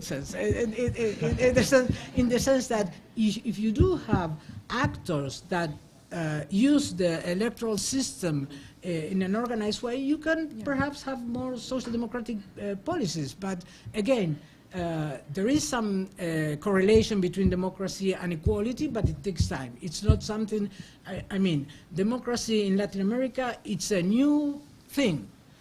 88 in Brazil, 83 in Argentina, 88 in Chile. So I do think that we are being, I'm not saying that we do not have to complain and demand, but I have to, as analysts, we also have to look at long-run processes. We will continue this very interesting conversation during lunch and in the following panels. I am so sorry not to give a final word to my fellow panelists, but we will probably continue this conversation during lunch.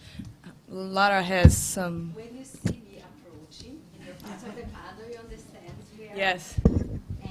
Yes. But the good news is that we are having lunch now, and just to say, many of you, most of you received a form where we asked you to inform your participation in lunch and social events. Today we are lucky that we have space for everyone for lunch. All the audience here, students, panelists, everyone. You just need to follow Raquel, who is our boss for the panel and the lunch. Yes, and then see you when we start again soon, okay? At 1. Thank you.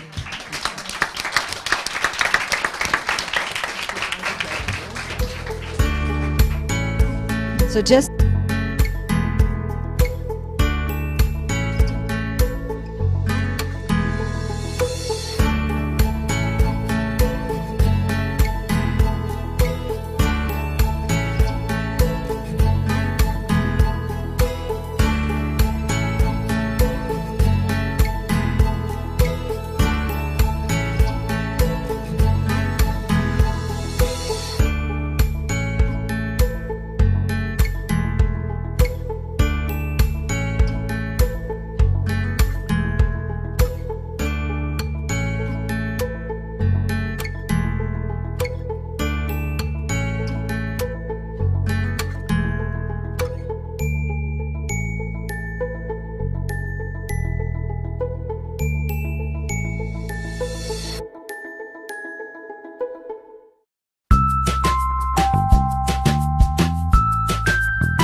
So we need to start.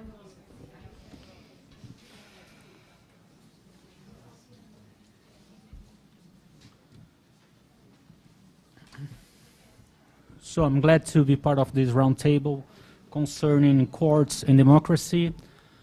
I will now introduce our panelists, start with Professor Francisca Paul Jimenez. She's a researcher at the Institute for Legal Research of the National Autonomous University of Mexico. Francisca's work spins around constitutional law and comparative constitutional law, focusing on courts, right protection, and dynamics of constitutional change in Latin America. She's co-editor of Proportionality and Transformation Theory and Practices from Latin America. I'm glad to present here Professor Luciana Gross Cunha. She's a professor at Getúlio Vargas Foundation Law School. She's a member of the Center of Justice and Constitution FGV São Paulo Law School. And Professor Sandra Botero from Rosario, from Del Rosario University, Associate Professor, Faculty of International Political and Urban Studies at the University del Rosario. I must thank the organization for organizing such an event and the invitation for being part of this roundtable. I also thank the audience and welcome the questions from the floor. So the most important thing for us here is to discuss our topic, and so we invite all of you, all the audience, to be part of the discussion. So let's begin with Professor Francisca Jimenez. Thank you so much. Well, for me, it's as well the first Bergen Exchange in Sao Paulo, so I'm very excited, very grateful. It's wonderful to be part of these discussions. Courts and democracy, that's a very big topic for 5 minutes. But yes, in line with the invitation of the entire symposium, I do think the kind of political developments that we are witnessing and experiencing invite us or even force us, of course, to approach the analysis of the design and performance of courts in an entirely new way. It is very clear that there are new agendas of theoretical discussion and empirical research in this new context. Of course, we already have a discussion about what's the new political environment. This morning we had this debate about whether the literature is characterizing well or not what we are living, whether this is new in Latin America or not. But just summarizing, as the literature have forecasted recently, the new autocrats are more legalistic than before. I mean, law is more inside the discussion than before, surely because we live in societies where law is more important than before.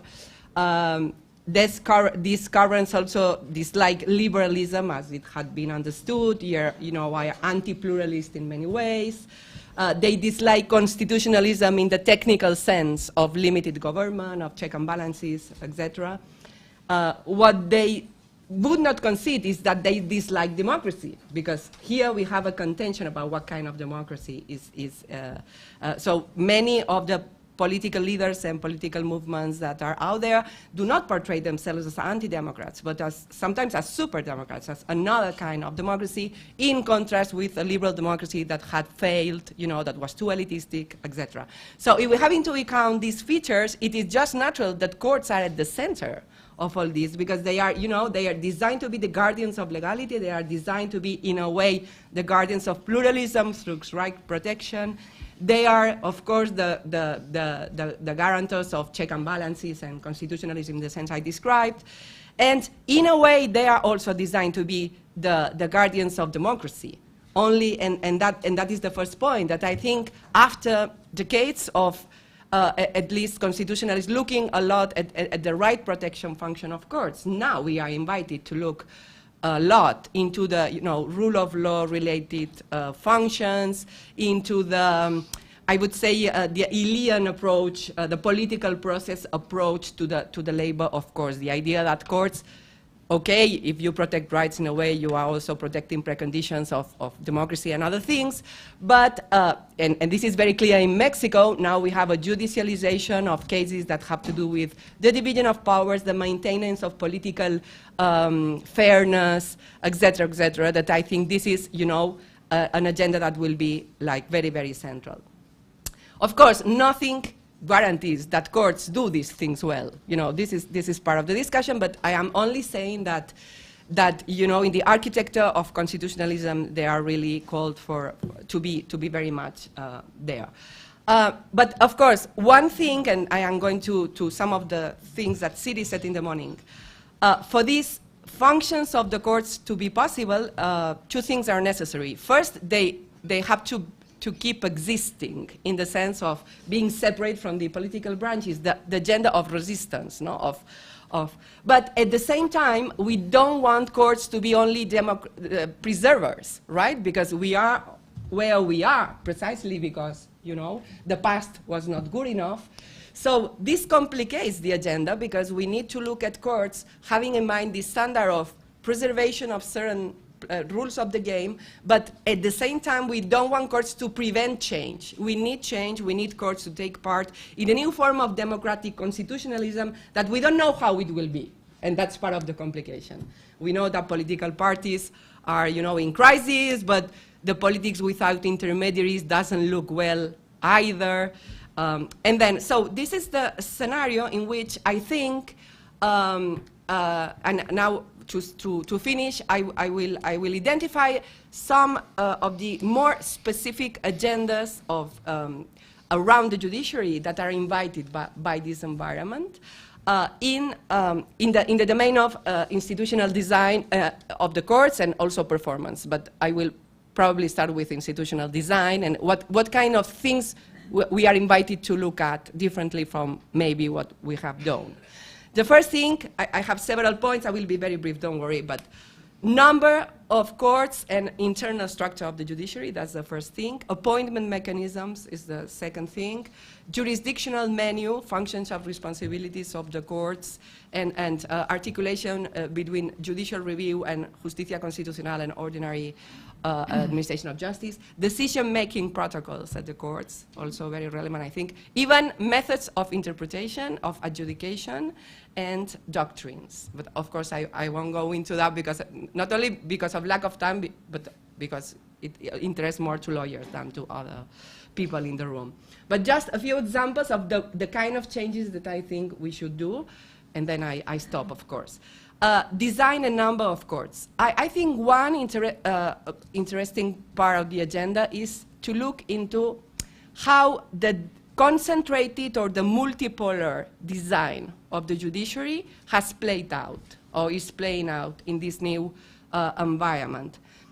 My intuition, but maybe I'm wrong, I'm not interested in defending my position, but on inviting the discussion. But my intuition is that we should carefully see if multipolar systems are perhaps better than concentrated judiciaries, you know, with only one high court. Because, of course, if you have a very concentrated court, first, the co-optation, you know, risks are higher because this is a key player. Then if you control that, you control all the judiciary.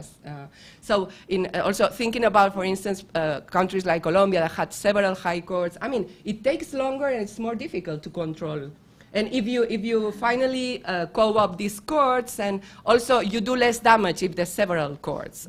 So my intuition is that one of the things is how the concentration or not of the judiciary is playing out in this. And of course also because if you have different courts, they can behave differently from one another. And this has been, for instance, in Chile, the Supreme Court has been more progressive than the Constitucional. In Colombia, choque de trenes was, you know, replaced by a thing where, you know, one got tired, the other like kind of, I don't know. I think this is interesting. The advantages, thinking about Brazil, and we have this in Latin America in many countries. We have separated the electoral courts from the other high courts, and maybe that's a good idea in the sense that, you know, you don't have that much, you know, political pressure. You decentralize the electoral hot potatoes, and this is maybe good. below apex courts, I do think that if you have a horizontal coordinated judiciary, you have more sites, not only of resistance, but also of transformation. But I don't know, this is just for discussing. Appointment mechanisms, and probably I will stop and then we can visit the other things. Appointment mechanisms, here in Latin America, I don't think the prevailing systems are so exciting in this new environment because we still have a lot of, appointments in the judiciary of the Senate and the President, and in times of polarization. And I don't think in this respect we are that well. I am again attracted to multiple systems of appointment. I like also the Colombian thing that you have 3 institutions that, you have candidates and then, again, not putting the same model for all courts. I don't think the Bolivian courts system has worked very well, in particular because the proposals come from the legislative, which is, and now in Mexico we have a similar proposal, so I think one of the, also we should look into that, etc. Consejos de la Judicatura, another thing that we should work with. Jurisdictional menu, I stop here because, no time, but this is huge, jurisdictional menu, but we can discuss even the fact that, Latin American courts, for instance, have a very big menu of functions, combining traditional judicial review with what is called ancillary functions. But maybe now it is interesting to have these wider menus because they can play with crisscrossing legitimacies. So maybe what the courts do in one area gives kind of legitimacy that they can use in the more hot kind of political hot potatoes, or not. In Hungary, for instance, I mean, Hungary could be in every single one of the points, decision-making protocols, everything. But in Hungary, one of the problems was also that that Orbán tried to to put so many things on the courts that the courts were paralyzed by so much work, so much functions, and then they didn't have time, the energy to fight. So I will leave it here. I think also, on the things of like dialogic justice and other things on the other items are very nice to be revisited in the new, but we can discuss that, and because I have to stop. Thank you very much now, Professor Sandra. Oh, sorry, Professor Luciana Grasquin. Thank you, Mauricio. Thank you, Lara, Siri, Marta, Camila, to invite me to be part of this roundtable. I just would like to add some points in Shiska's talk. Beyond the institutional design, the accountability and responsiveness and the legitimacy of the courts, I would like to lighten on the capacity of the law and the instruments available or jurisdiction menu to deal with complex litigation involving the other institutions of the justice system, such as public prosecutors' office, the public defender's office, constitutional courts, and other branches of the judiciary, as well as the civil and military police and important sectors of the bureaucracy. In a society such as Brazil's, with enormous social and economic inequalities, with one of the highest concentration of income and with its exclusion of women, indigenous, and black people, the challenge of thinking about the role of the courts in democracies based on the capacity of the law and the instruments available to deal with complex litigation is even greater.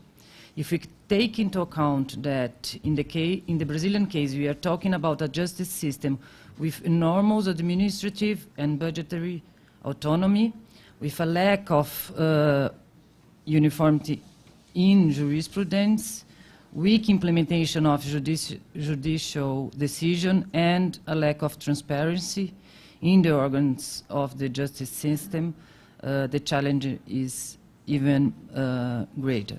As an example, we have the Supreme Court's decision on police actions in Rio de Janeiro's favela and the challenges for the civil and military police under the control of the Public Prosecutor's Office. Another example also with the participation of the Supreme Court Justice is the decision about the implementation of health barriers in indigenous communities during the first months of COVID pandemic, and the discretion of federal police and health agents in ensuring the health security of this population. These examples show us how necessary it is to think about the impact of court decisions on the mobilization of public policies, their coordination and implementation in terms of guarantee rights is another fundamental theme that I would like to add in this discussion. Bearing in mind that despite the democratization of access to justice in our system, it is marked by racial, gender, ethnic, social, and economic inequalities.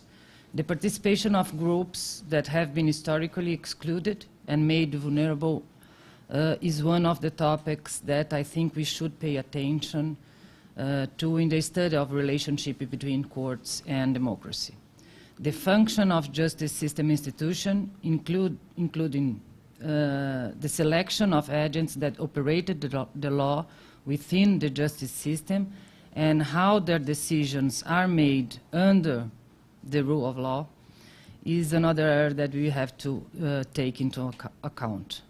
The relationship between the institutions of justice system, the way they control each other, and how they work mobilizing different ideologies is another issue that we cannot ignore.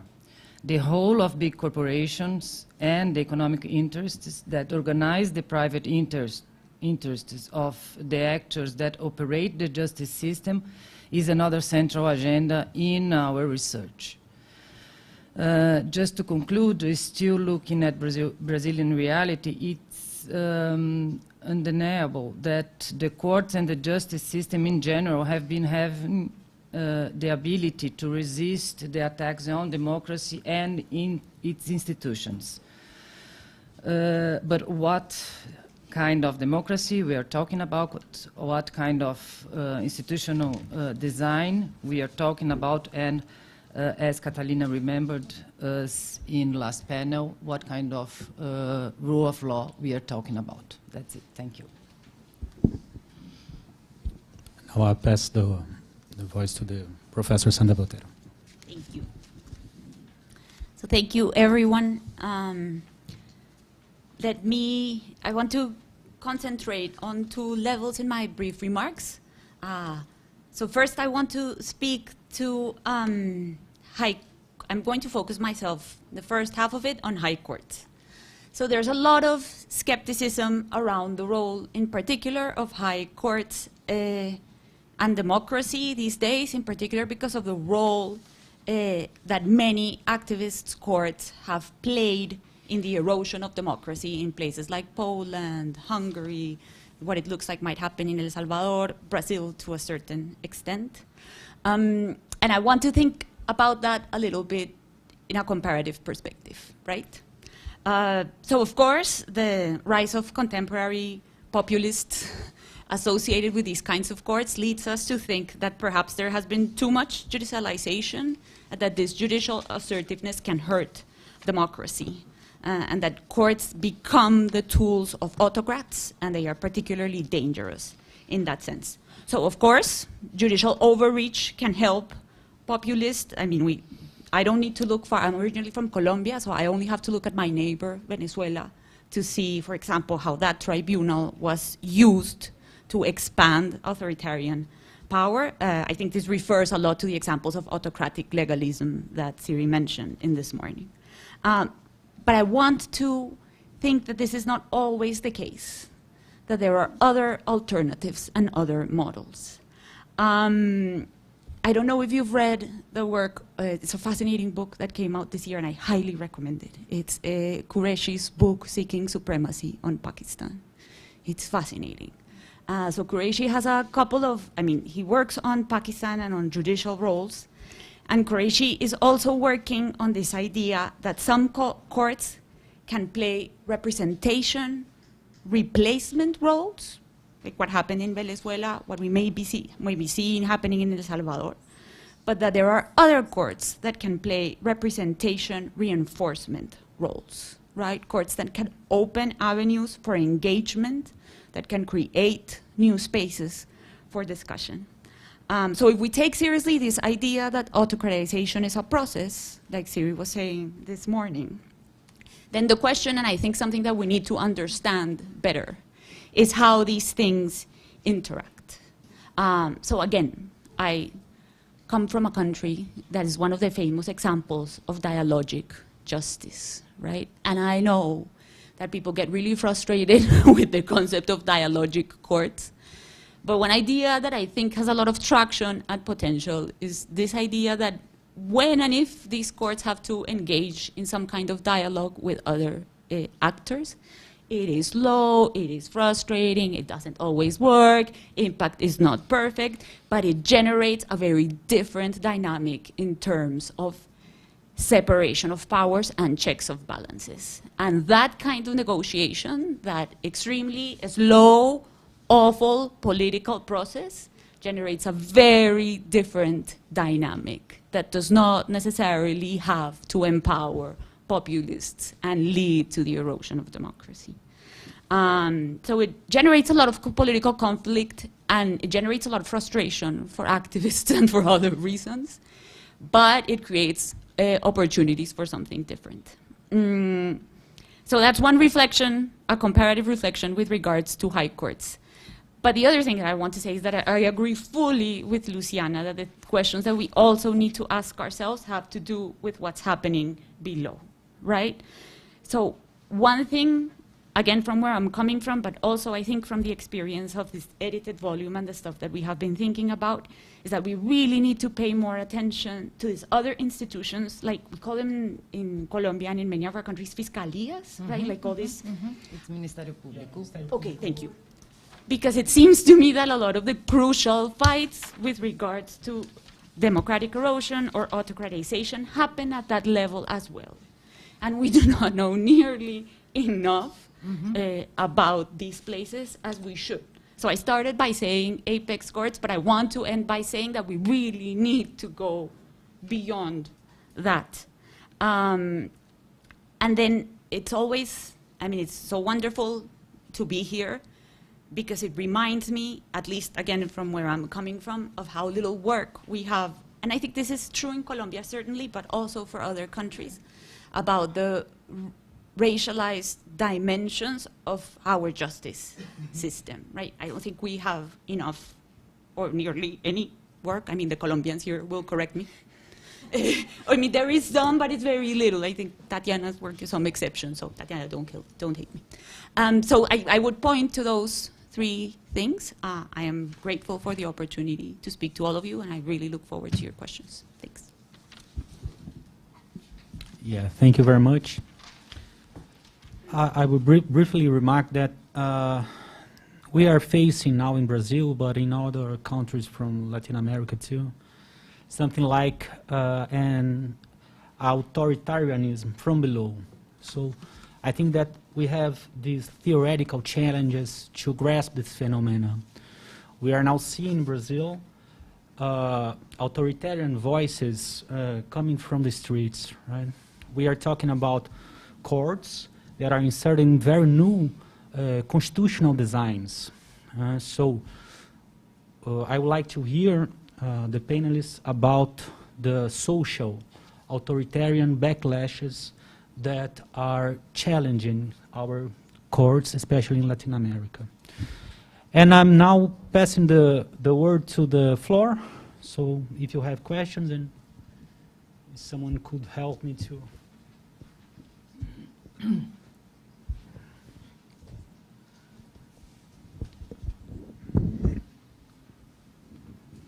So take them. So okay, okay, it's already on.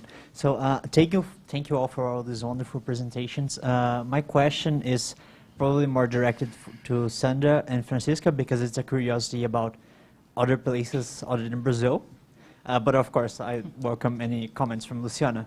But it's a question about the design of electoral authorities administration of electoral authorities and the politicization of elections. So in the literature, there's this, in the international literature, there's this expectation that if you have independent electoral authority bodies that are not appointed by politicians, then the populace will generally not doubt elections as much. So there will be more trust in elections.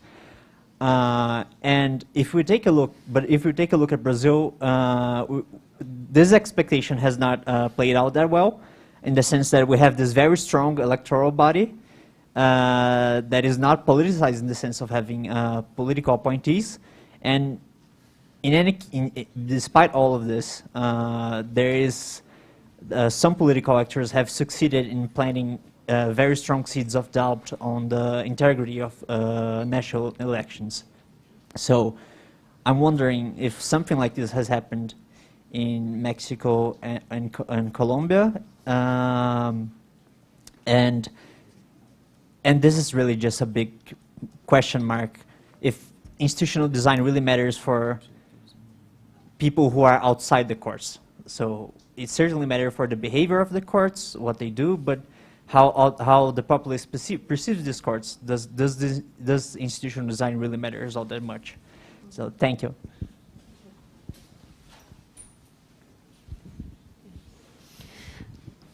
Thank you for the participants of the table. They are very interesting, your presentations.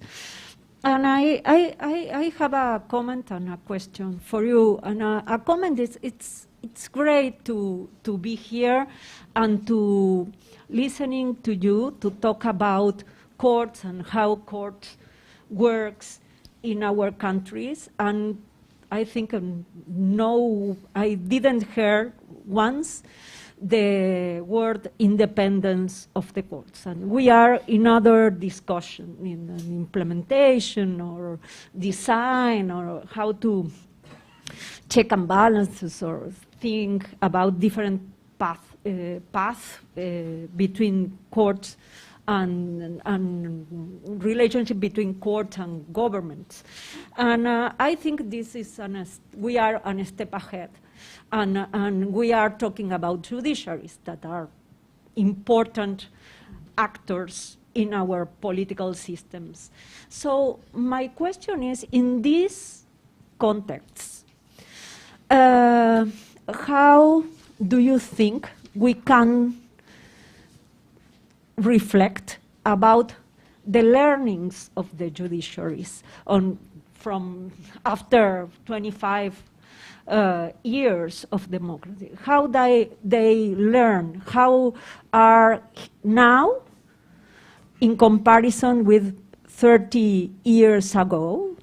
And what is good and not so good? Because I think we are not talking of the same judiciaries and the same judicial institutions that when starting to talk about that. Thank you.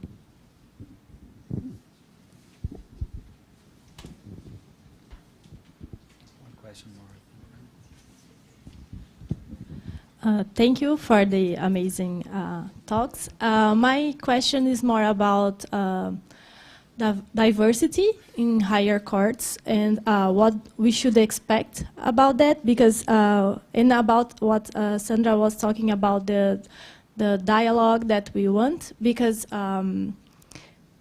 if we have more diversity in these places of power, doesn't necessarily mean that we are going to have better decisions or most protective to minorities. So I was wondering what are your thoughts about it, and how what like North we should be aiming to have better decisions and to be after the judicial recognitions have better implementation as well. So thank you. So that's good.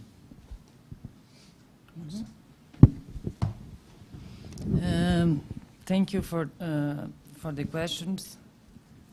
Oh, sorry. Sorry. Yeah, so a premise is that I'm not from South America, so I'm learning a lot about the Brazilian and the South American context. And one observation from this panel and from the last one was about the protagonism of judges, especially in Brazil, and their role in combating autocratization. And what I was wondering is if this protagonism, what you're observing is if it is having some political backlash in the sense that the people there are starting to perceive judges as part of a new establishment. And then connecting to the presentation of Sandra, if dialogic justice in this sense, so if judges are then delivering judgments that are involving more the movements in the society, this could be a way to, let's say, make this activism from judges also more acceptable to the public. Professor. Thank you for the questions. I would like to start with the comment from Mauricio about the authoritarian voices from streets. In my point of view, what Bolsonaro did during his government is not just made a flourish personalization of the bureaucracy or of the practitioner from diverse kinds of politicians, but also he starts a movement and made a flourish authoritarian voices from judicial institutions. That's right. It's not just personalization, it's also about authoritarian and how these authoritarian actors play a fundamental role inside of our justice system. In relation to what kind of judicial institutions we are talking about since we begin to study it, I think that we have a lot of advance, of course, here in Brazil with the judiciary reform from 2004, and with a lot of data that we can produce from the judiciary. We are talking about different levels. But when you talk about Fiscalia or Ministério Público, we don't have so much data. They are very independent and they are very close from any kind of instruments of accountability or responsiveness. And they are a lot of autonomy about that. And this is very different from the judiciary. I think that because the political scientists is putting a lot of attention in Supreme Court and in some kind of the decisions from the ground. And they are not, about the Ministério Público, we are just talking, how Ministério Público is part of a public policy, is participating on the health policies, but we are not talking about its autonomy and its ideology, and especially what's its role on criminal system inside of the justice system. So we have a lot of to advance about it.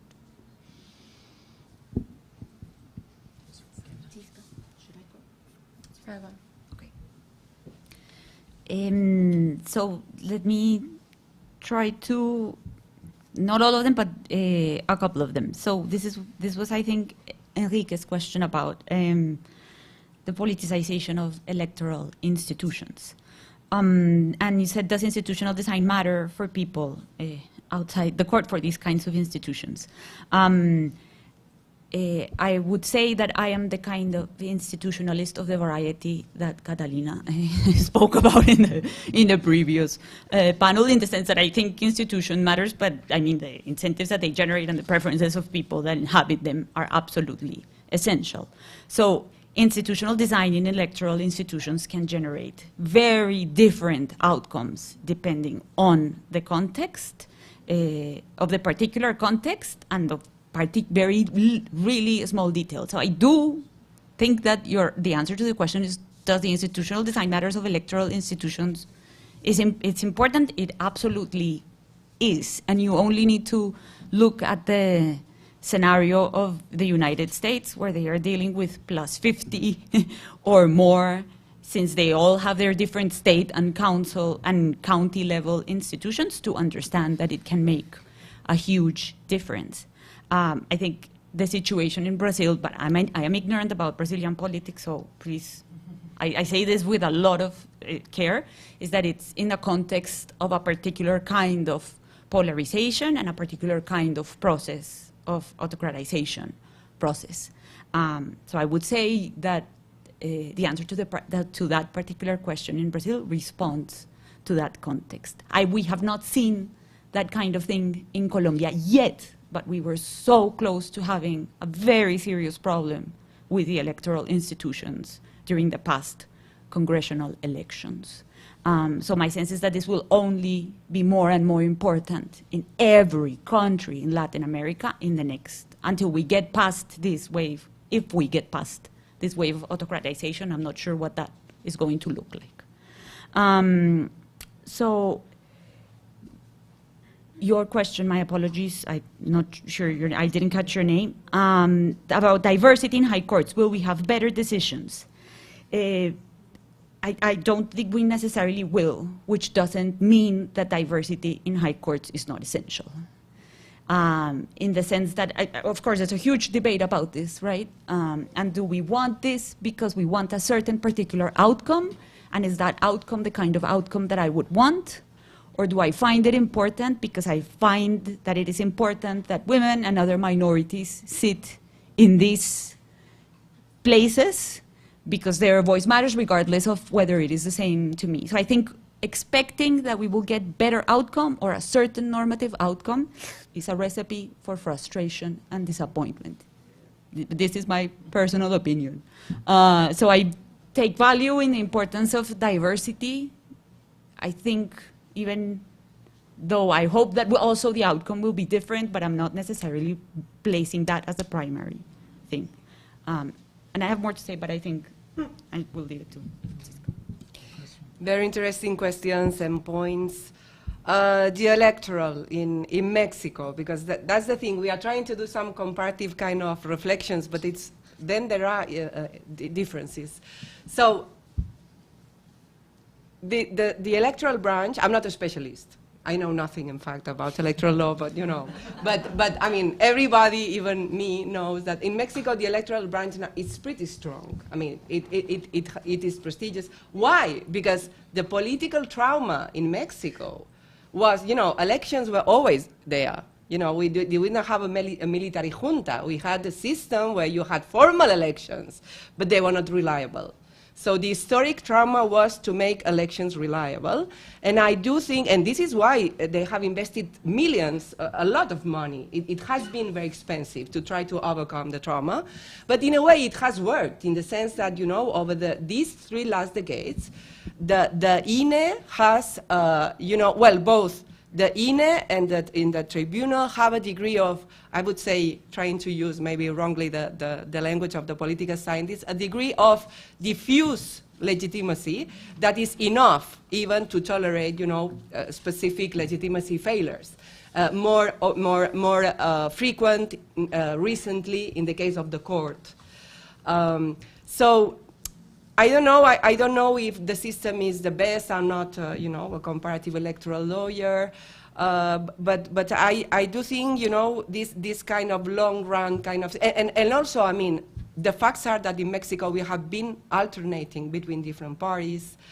So I would say I would say this is important, and for the people in the street is also important. And what is striking about what is happening now is that López Obrador is against the judicial branch and the INE, even if, you know, he won by a landslide victory, and you know, and he was mayor of Mexico City before. I mean, what's the grievance? So the thing is more, I think what the debate about the electoral in Mexico now is a bit part of the polarization play. It's not that there are such big problems. Of course, there are horrible things, but also there are wonderful things. I mean, what the Electoral Court has done in terms of political representation of minorities is very remarkable. What the INE, the Reglamento de INE that I studied, what they have done in terms of parity, that I will go into that now, diversity, that is really remarkable. So I would say, I mean, the situation in Mexico is horrible. We will be speaking about violence tomorrow, but the electoral thing is not one of the, no? It's only now we have these debates as a part of the polarizing kind of political debate, but without that functional problem that, so maybe in other countries, you know, is different, but this is my response about that from Mexico. Karina, what have we learned? That is a very interesting question. And also it makes me, for me, I will again answer from Mexico. I am abandoning my comparative in the question, in the answers. I mean, in Mexico, what have we learned about this reinforcement of the judiciary and everything? I mean, and another thing that is very distinctive of Mexico is that we don't have an activist judiciary. And I say that because it is very prominent, the problem of, you know, the personalization. No, we still have, you know, this kind of very moderate, desperately kind of, so this is why the situation might be very different in Brazil, you know, when the discussions in this way. But what I learned from Mexico is that precisely because, speaking about legal cultures, the Mexican judiciary is more traditional and more, changes in positive law have mattered a lot. I mean, the human rights reform has changed a lot, you know, so this is why it's not only that I am a lawyer and I like institutions, but also that for those that, you know, in Mexico is very inertial, but at the same time, if judges are the kind of judges that ask, where do you see that? You know what I mean? I mean, that they want to see something in the positive thing. So I think progressive reform, the problem with progressive reform in Mexico is that it hasn't trickled down, right? But in terms of the cappuccino, well, we'll be talking about that, no? The superstructure versus the, but in terms of the justices working at the superstructure, what the positive law reforms, the constitutional reforms in a progressive sense have been important. What we need to improve, this has to do with the diversity. I think there's a lot of adjustments that are crucial now, and one of them is to diversify the entrance to the judiciary, or to diversify the kind of people, the kind of exams, the kind of, that reaches not only the high courts, but also the ordinary judiciary. And now I think all over the region we have the parity reforms, which have found like small resistance. I don't know, I mean, well, in Mexico we never have resistance resistance to formal reform we never have. We have resistance at the lower levels. But I would say, I don't know if it guarantees better decisions, but I also agree with Sandra that we are gaining lots of other things, right, by having more. And if we want to play the card of a more decentralized judiciary, something that, again, in Mexico, it's very important, because we still have a too vertical judiciary. And the problem is that if you control the court, and then you control the Judiciary Council, because the president is the same, etc. So if you want to kind of, I don't know, to a kind of judicialization that is closer to the citizens. Of course, this is the agenda of access to justice that we didn't mention enough, and everything. You also need more diverse profiles, not only changes in the standards, but more diverse profiles. So, and you know, we have to then to study how these new judiciaries in Latin America are fed. You know, what kind of exams or not exams, or all this agenda, I think, remains very important. we don't know if it will change the rulings, but it would be important for other reasons. Well, I don't know if there are more things, but we can leave it like that and take more. Thanks. Now let's take some questions from the audience. Maybe everybody could say their names, because we don't know everyone. See, I didn't know the woman in green. Okay, I'll just use this. Nobody knows everyone. Okay. I have one question and two comments. The question is for Luciana. And I wonder what happened with the Ministerio Público in the following sense. Many, many years ago, the autonomy of the Ministerio Público was a plus. It was something that was considered part of its marvelous aspects, in the sense, and at that time I remember one of the justifications had to do with how the people that were within the Ministerio Público share a certain legal culture, a specific political orientation, things like that. All of a sudden, the Ministerio Público in Brazil has become the worst thing in the world. So my question is, what happened with the Ministerio Público? And why autonomy, that used to be the best thing in the world, became the worst thing in the world? Okay, that's my question. For Sandra, my comment is the following. I do think that your comment regarding the need to look at the lower court's decisions is particularly relevant as a research agenda if we are looking at democratic erosion, because most of the decisions that affect everyday life are taken in those courts, and some of them we do not even realize that we are having reversions in the way in which rights are being realized in everyday life, because those are decisions that go under the radar. So I do think that your comment regarding we need to look at lower courts' decisions is particularly relevant for this type of research on democratic erosion. And for Francisca, I have one comment regarding decentralization of high courts.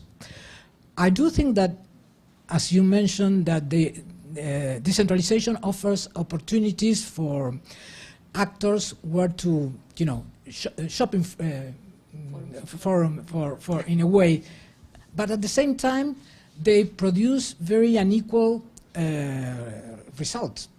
And so in terms of the population, it will end up, it depends on where you live, what type of rights you are able to have, in a way. So I do see the positive aspect, but I do also see that it has it's also a trap. It could become a trap. Okay.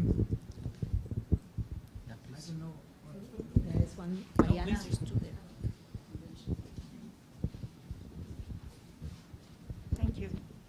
Thank you. Just two quick questions. One, I think, is following Catalina's last question to Shiska. Is there a risk of lack of coordination if there is this decentralization? I mean, because it wasn't clear to me that if you're thinking of a series of high courts, if each one with different jurisdiction, but if they have overlapping jurisdiction, how do you coordinate, right? We already have a problem with our Supreme Court changing their minds every 2 days. Imagine if you have 5 courts, all of them with different decisions. And the other question is for Sandra. Sandra, is it possible to institutionally design dialogic justice? Like what are the mechanisms that allow for that conversation to happen, and where do they exist and where we can look for them? Thank you. Thank you. My name is Juan David, and I have a question for Sandra, I believe. It's directed to you because you might know the case, but if anyone else wants to say something, it's okay. It is the case of the Contraloría, which I don't know how to frame it, but here's the thing. This is an institution that in Colombia, and in my own experience, does a very fine job in what it is supposed to do. I mean, I have read the best reports on extractivism made by the Contraloría. And they are very good also at identifying the cases of corruption. But here's the thing, despite these good results, they cannot seem to have a real impact in fighting the corruption or the process of autocratization in our country.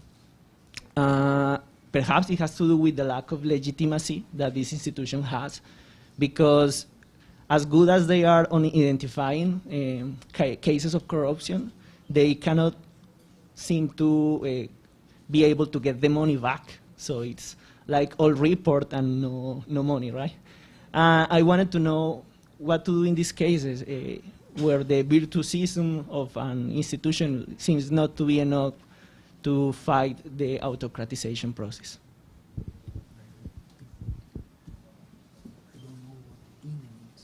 The National Electoral Institute. It's okay, you can. Maybe they have more time to answer. Okay, so let's pass the word to the panelists.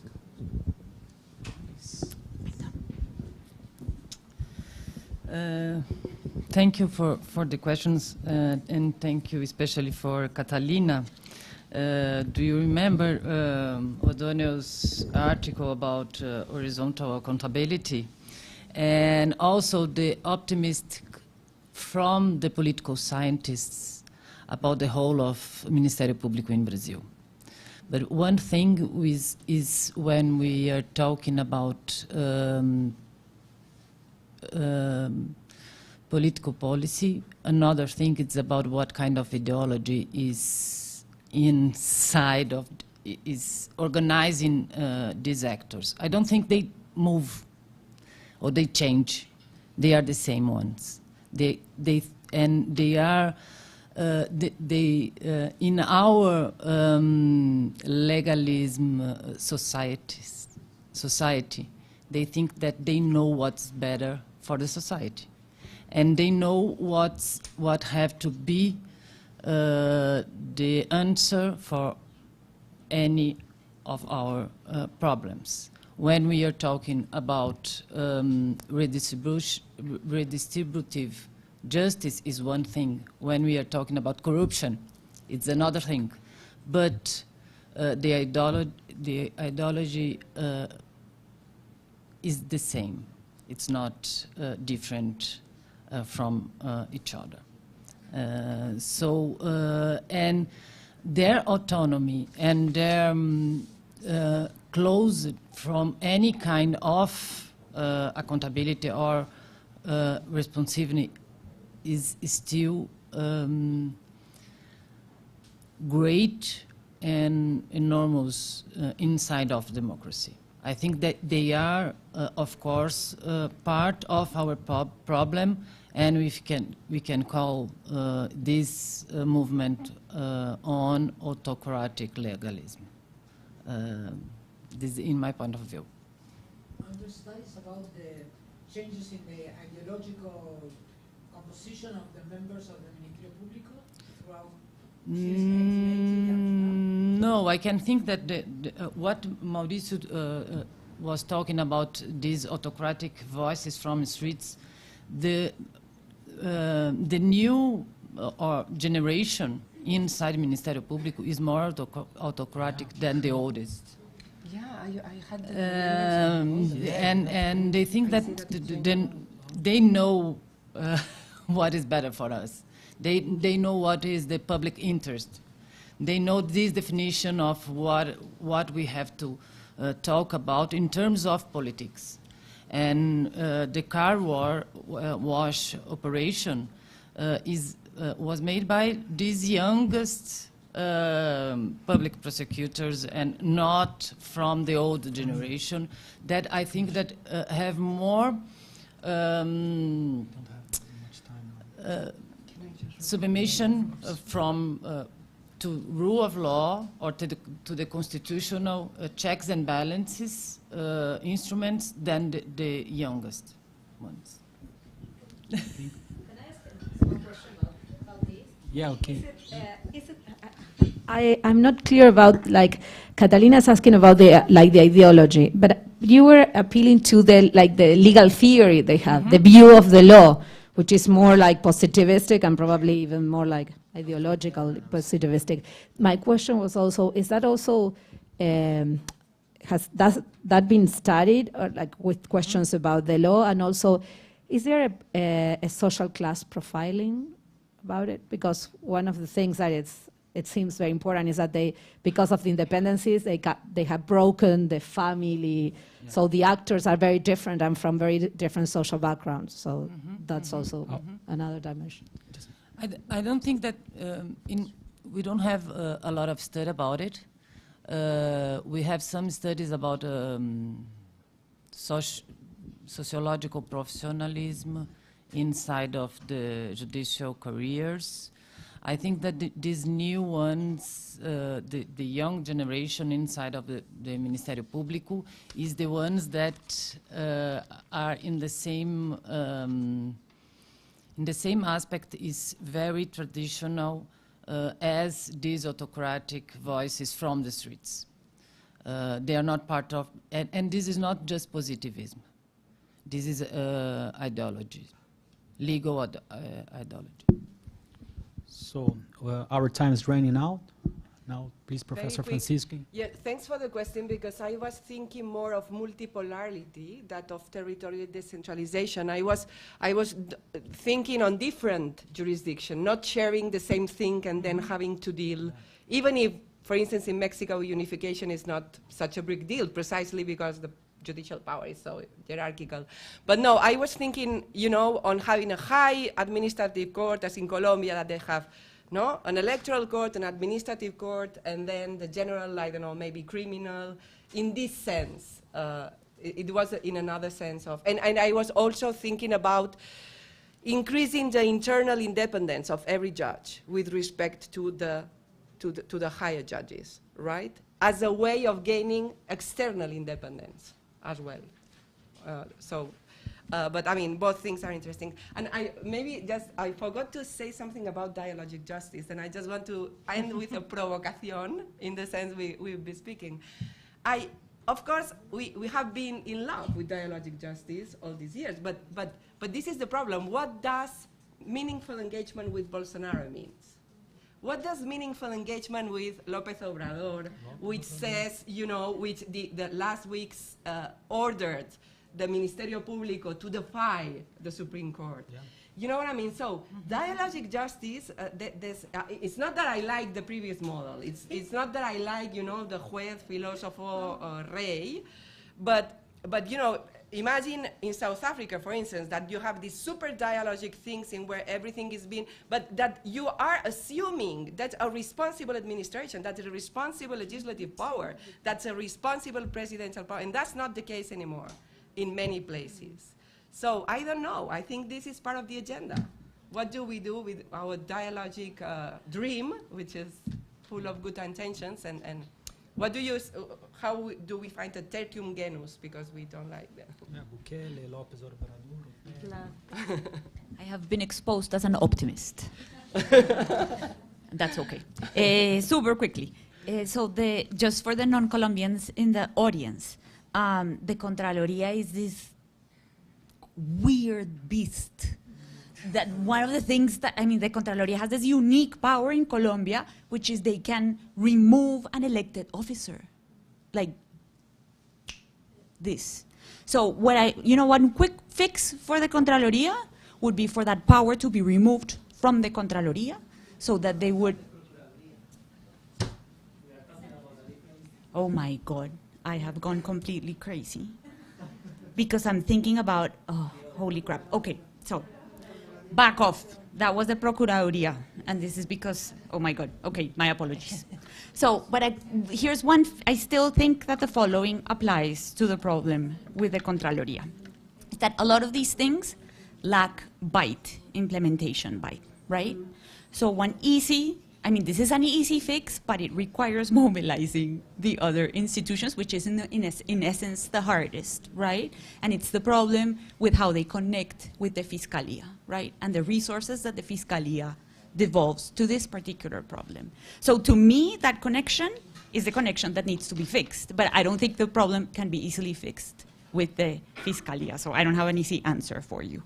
And briefly, going back to the dialogic dream, So the dialogic dream can be realized in a number of different ways, right? So it usually involves the engagement of actors outside the court with what the court does. And this can be done through, for example, more public audiences, working with committees that work with the court.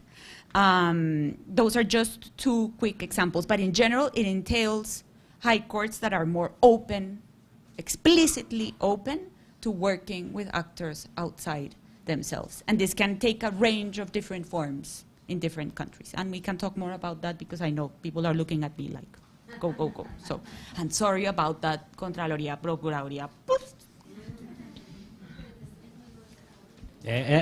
I would like to remark only that the question involving the changes in our public and Brazilian public prosecutors calls the attention to the tension involving constitutional, institutional design and a theory, and generations of people learning in law schools, because our first generation of public prosecutor are completely different, but with almost the same constitutional design. So it's kind of a sociological study that we should do, yeah. So I thank you very much, the audience, the panelists, and the questions, and thank you all. I finish here.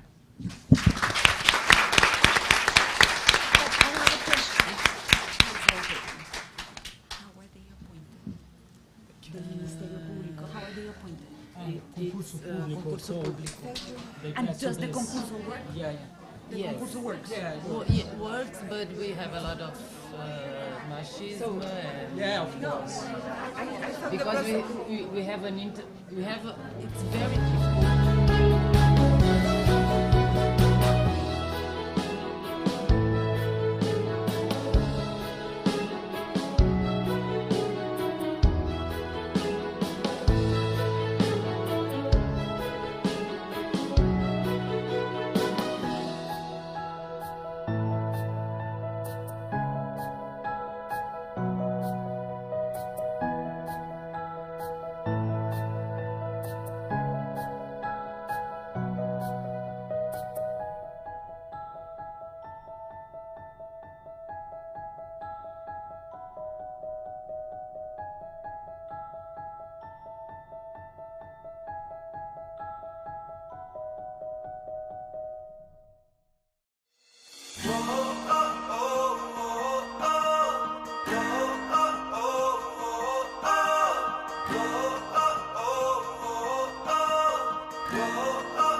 this transmission of the game and also karaoke.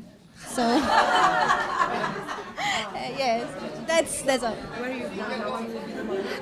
We were going to wait everyone outside of FGV, and we are going together, like walking, because it's literally on this street. Okay.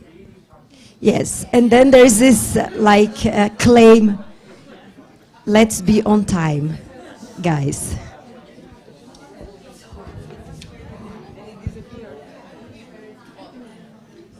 Okay.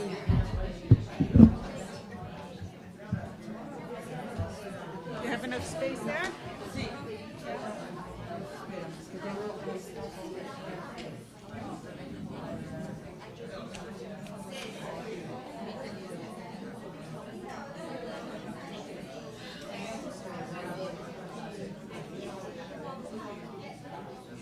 Where's Marjorie?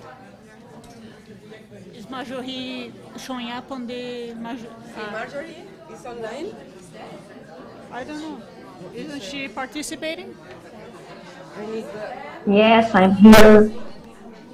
Ah, okay. Here you are. There you go.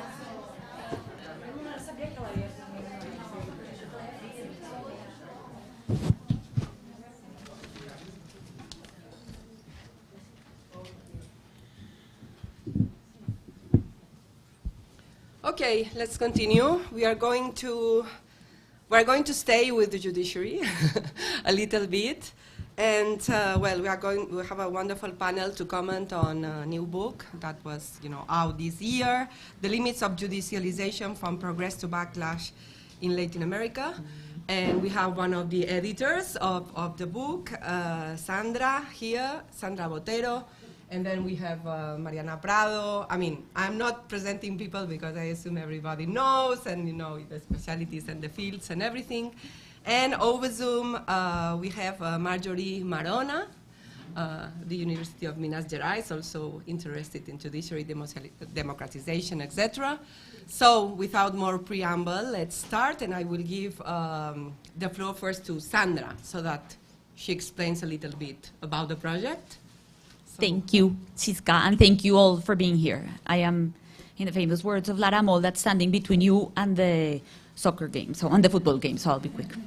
I'm so grateful for your presence today. I'm so happy to be in Sao Paulo and really delighted to talk about this book with all of you who are in many ways the ideal audience, and with Mariana here and Marta, who is such an important part of it. So. Let me tell you a little bit about the book.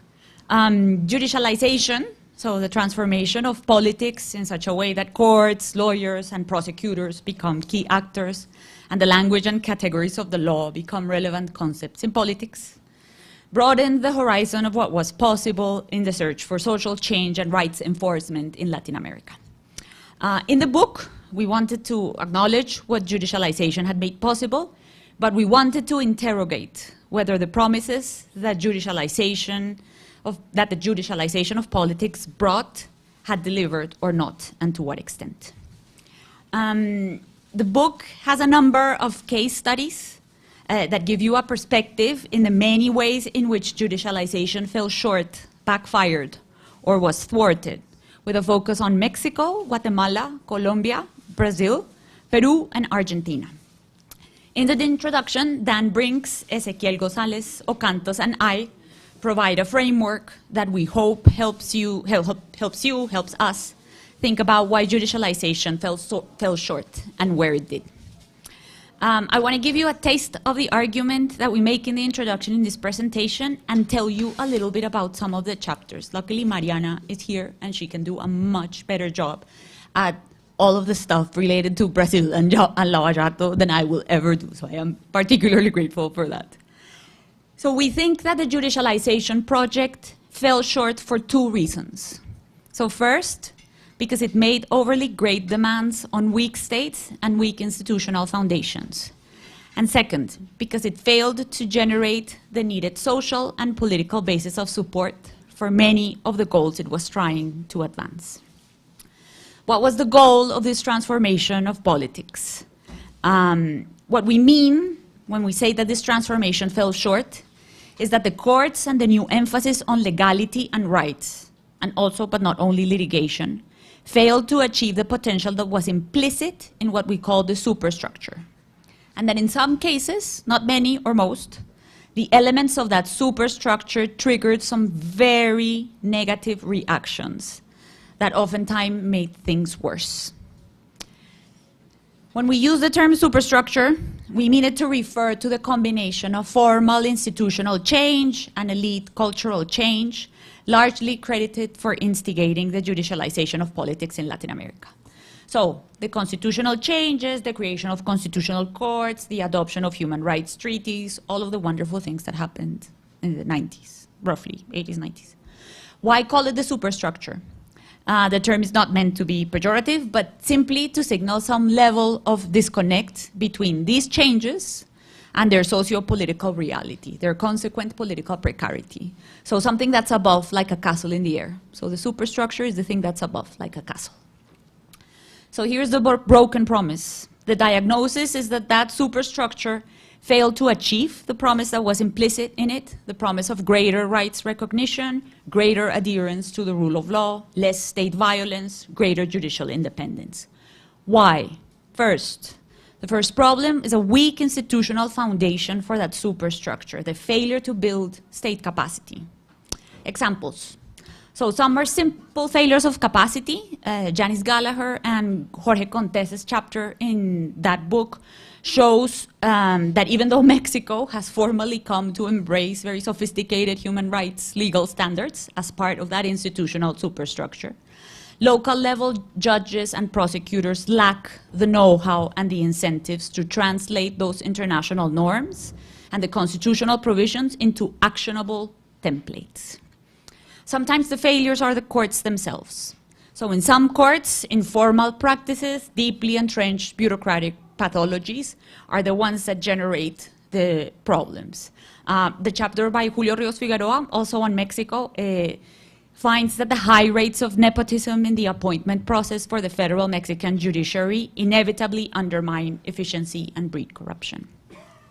In the chapter on Ecuador, Santiago Basabe Serrano, who had unprecedented access to legal elites in Ecuador, shows that the concentration of power in the executive during Rafael Correa's administration led to soaring levels of judicial corruption in the Constitutional Court. But really, like something that you have trouble imagining until you read the chapter and the stories that Basabe tells in that chapter. So that's the first problem. The second problem is that there has been a general failure to build a social base of support for judicialization. This has different dimensions. For example, the progressive normative commitment of the rights expanding component of judicialization has been out of sync with a region that is conservative. So the superstructure was very progressive, but the region in the base is not necessarily so equally. So it has gone against the grain in many cases. The chapter on Colombia's Constitutional Court, written by Forero and Rodriguez Raga, looks at some of the way that the Constitutional Court can, through its argument, try to fix that problem of disconnect between itself and society. Second, the growing NGOization of progressive social movements has meant that in some cases, these rights advocacy organizations are completely detached, again, from the social basis. Camila's chapter on Peru is an excellent example of this problem, right? Sophisticated, very sophisticated legal advocacy efforts around sexual and reproductive rights with great international victories, but problems in the ground. Alba Rival's chapter tells a story, again, about backlash, and to what extent that term is even useful, looking at a couple of cases in Latin America around abortion rights. And in the case of Guatemala, we look at the case of CICIG. And we find an institution that pushed, Rachel Bowen, finds an institution that pushed for corruption accountability with key backing from the outside, but was too insulated from its local context. So again, the same problem. A third dimension of the lack of social support is resistance from powerful actors. And the example there in the book is Laura Bernal's chapter on on the lack of accountability for grave crimes for business actors in the context of Colombia's HIP. HIP is the Transitional Justice Tribunal. So in many instances, the superstructure had a tenuous impact on social reality due to this deficit. Sometimes it worked as expected, and perhaps it worked as expected and it did so too well. And as a result, some forms of judicialization violently crashed against reality, wreaking havoc on the political order and threatening to undermine that order itself. This clash, we think, is clearest in the corruption cases that have rocked the politics of many Latin American countries, best exemplified by Lava Jato in Brazil. So we witnessed the creation of these new accountability institutions, empowered new actors, especially prosecutors, to police the exercise of power. But this new emphasis takes place in the context of rampant corruption, compromised judiciaries, and prosecution services. And the chapters in the book look at what happens when judicial agency also contributes to backlash. So we have a number of chapters on Lava Jato. There's a chapter by Darros and Taylor. There's an excellent chapter by Marta and Mariana. Mariana is going to talk a little bit about that, so I will cut short. My words will be very brief on this front. Chapter by Dos Santos and Gallego, and a chapter by Viviana Baraybar and Ezequiel on Peru, on the Peruvian chapter of Lava Jato. So there's a couple of different takes on Lava Jato there. So for us, and with this I will close, this is definitely a half-empty, half-full scenario. We do not claim, nor do we want the conclusion to be that judicialization has been a disaster, or necessarily that it has left the region absolutely worse off. But we think that we need to look at the shortcomings to understand how to address them. And we want to open a conversation. We would love to hear your thoughts, your comments. And again, thank you so much for being here. Thanks so much, Sandra. Great. Now we turn to one of the authors with Marta. Okay. Thank you. Thank you so much. It's such a pleasure to be here. This is my first Bergen Exchange, so thank you for inviting me. And it's an enormous pleasure to see Sandra again. She was kindly one of the people who invited Marta and I to join this project and contribute. Marta and I have been thinking about Lava Jato for a while now, so this was a great opportunity for us to turn our minds to our second paper on the topic. And it has been fantastic to have been having conversations with Marjorie, who is in Toronto right now, so I just said goodbye to her on Friday, and I'm glad we can continue the conversation despite the fact that I'm in Brazil now.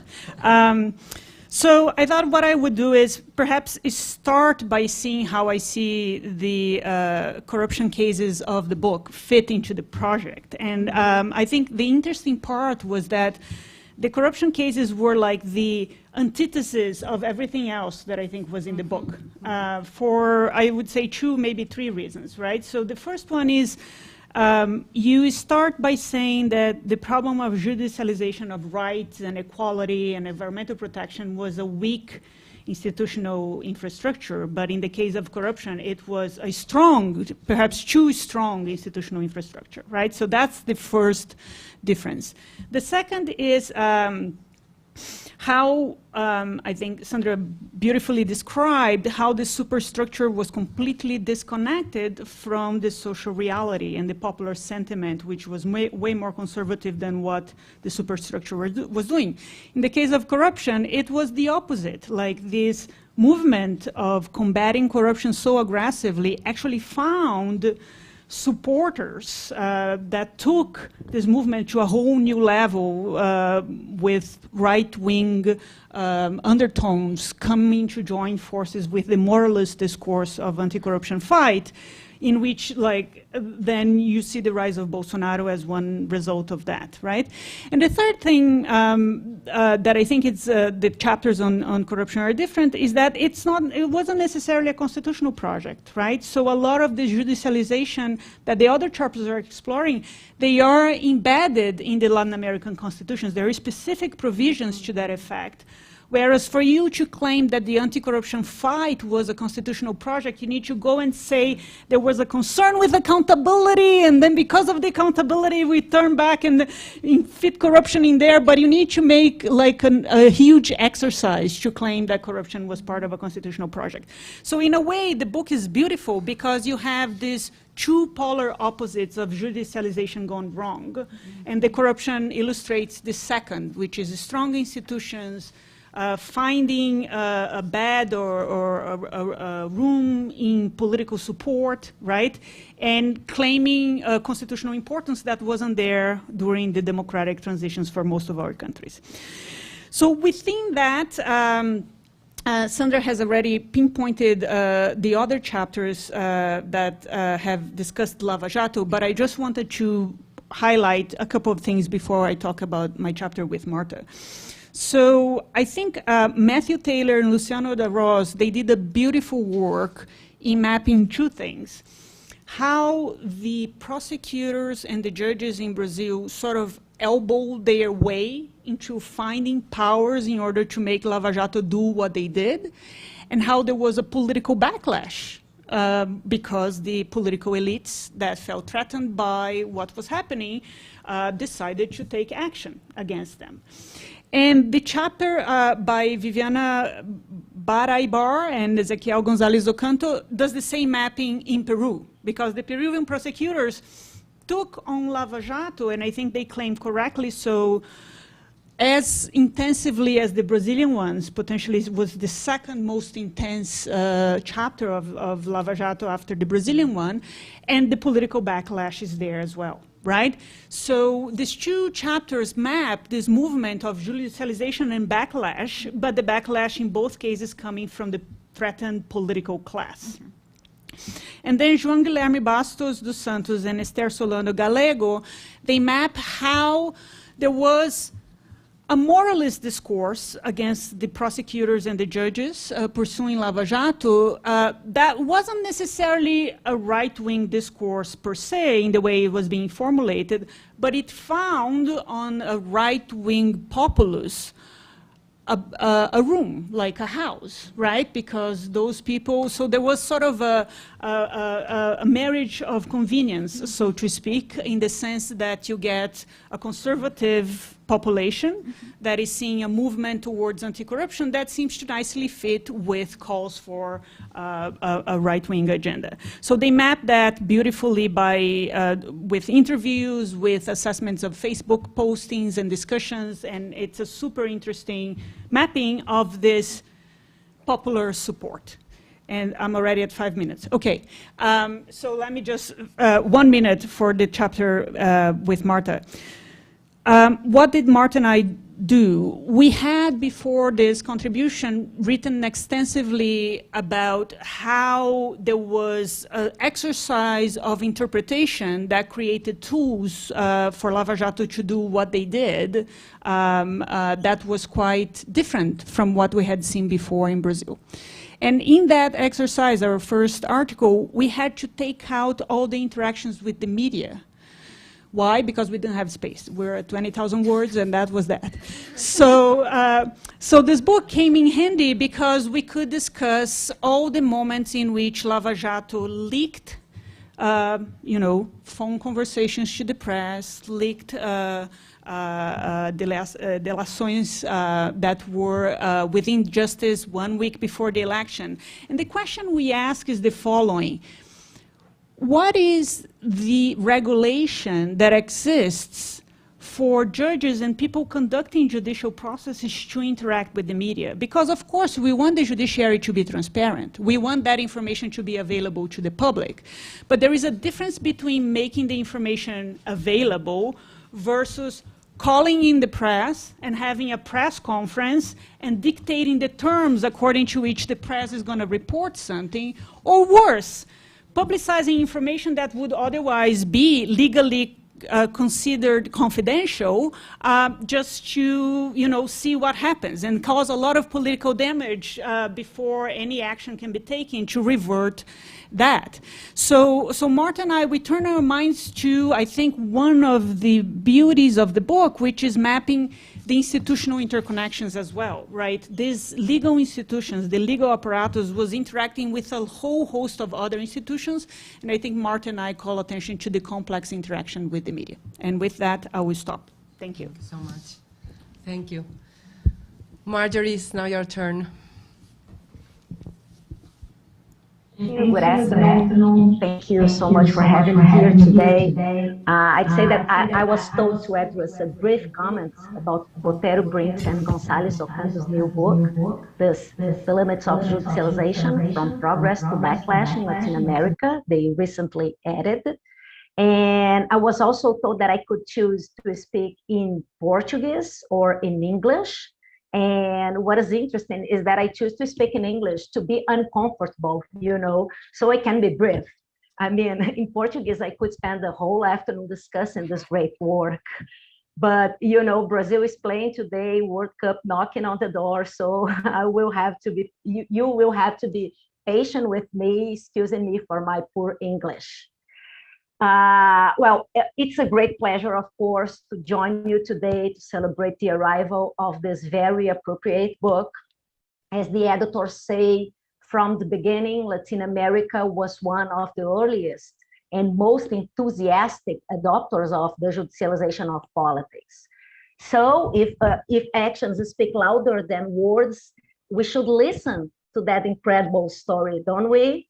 And that's exactly what you allow us to do, making sense of so many different experiences of success and failure of the Latin American court performance in the last decades, facing claims for no less than cultural, political, and economic revolutions, as you put it. So highlighting highlighting every trait of the journey and questioning the process misguides, it seems to me that you address a valuable tutorial guidance for us to scrutinize the court's role in this context of democratic backsliding in the region. And especially the superstructure of judicialization category in its two dimensions is quite enlightening.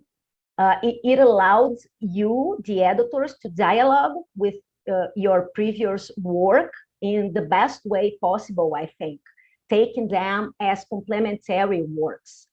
And moreover, the institutional and cultural levels of change invite for a more precise account of the evolution of judicial protagonism in Latin America. I should say that I took advantage of those works to trace Brazil's judicial protagonism myself. There is this book chapter I authored back in 2018, and unfortunately it's not translated into English. But in this chapter, I observed two waves of judicialization of politics. From the 90s to the beginnings of the 20s, the judicialization of politics would be right-oriented. And I call this first movement as the citizenship wave. And I traced the positive relations between courts and democracy from that. Then a couple of institutional and cultural changes gave cause to the following movement of judicialization of politics in Brazil, I call the accountability wave. From the 2010s, against the backlash of the accountability twist of democratic theory and practice, courts in Brazil strengthened a net corruption agenda. And a tension between sovereignty and accountability would arise, I argue, at that point. The car wash operation seemed to be the turning point. And we were at that moment entering, as you say, in this era of the criminalization of grand corruption, which you call the ultimate and most recent form of judicial intervention in Latin American politics. Although at that time I could not precise the mechanisms operating from inside the accountability wave of judicialization of politics in Brazil, I could highlight some negative consequences for the relations between the court's performance and democracy in Brazil. And some years later, I had the opportunity to develop the argument by co-authoring a book with Professor Fábio Kersh, which is called the car wash operation democratic backsliding in Brazil. So similarly, now we can assess many chapters on the car wash operation in this book being launched today, which are mainly linked with the unintended consequences of strengthening the institutions of accountability against the backlash of democratic backsliding in Latin America. Well, I want to stretch anymore. After all, we are here this afternoon to celebrate the joint work of many colleagues, far more competent than I am, who found such precise analytical treatment in this book. Naturally, therefore, the reference to personal work only makes sense to reinforce the case-based categories and analyses that I found in this book. And in this sense, I'd like to address just one more point concerning the fact that, as you say, the courts themselves can pose significant challenges to the democratic regimes they are part of, if they are, you say, not sufficiently transparent, or if they are excessively empowered relative to other state institutions. And this last feature is tricky, I'd say. Trying to understand the ongoing situation in Brazil, I feel like an empowered court was indeed a key actor in the democratic backsliding. But on the other hand, it's precisely what makes the difference in reinforcing democratic resistance. I mean, I could talk about many decisions that the Federal Supreme Court took in Brazil that certainly impacted for an unbalance of the political system. But I have also this recent experience of the performance of the high electoral court in Brazil, which are in some sense very, very important to maintain the integrity of the electoral process. So with this, I should probably take advantage of what Mariana said in a way when she highlights the fact that all this, all the performance, I mean, of the judiciary concerning the anti-corruption agenda, it's very sensitive and very different from the first sets of experience related to the performance in looking for inclusion and looking for deep in democracy, I mean. And it seems to me it's a kind of state capture. Like Mariana said, it's not, for sure, it's not a constitutional project. So maybe if we can think about it in a way of a kind of state capture, we should look to the organizational level of this process. And for this, I mean, maybe we should look to the dynamic of competition between groups and judicial professions, you know, inside of this, operated inside of this institutional framework. I think that maybe it would allow us to make more sense and to improve the relation between the two levels that you saw in a so good way you do when you talk about the infrastructure of judicialization of politics, you know, the institutional level and the cultural level. And well, I hope I was brief enough. Yeah, it's 8 minutes now, so we should. Okay, so I'd like to thank you again for having me the opportunity to think about this crucial agenda to Brazil through your work and through your efforts to make sense for this diversity of case that you bring in the book. It's for sure, it's a huge contribution for us to think about Latin America democratic challenge from now. So thank you so much. Thank you. To look at the book, but it is really enriching in many levels. I just let me say you like 1 second that I think, I mean, it's very useful because it tries to reconstruct the evolution of the discussion as well. I like that. In English, of course, you know, because some of the, but I like the fact also that you try to be very balanced in the introduction, even if, you know, you acknowledge your selection bias. We are going to go into the pathologies, we are going to visit. So I think, and just a general comment for you, Sandra, if we buy your cappuccino theory, you know, this is not mine, I thought that maybe Dan brings or somebody, I'm repeating, but I find very, if we buy into this story, what are the consequences for social activism and for academic scholarship, in the sense that, you know, we should abandon the foam and probably go to some place else, I don't know. And Mariana, I am so glad that you, exactly, because when I read the book, I thought, look, the lava jato thing is not the foam, so in a way you are going down.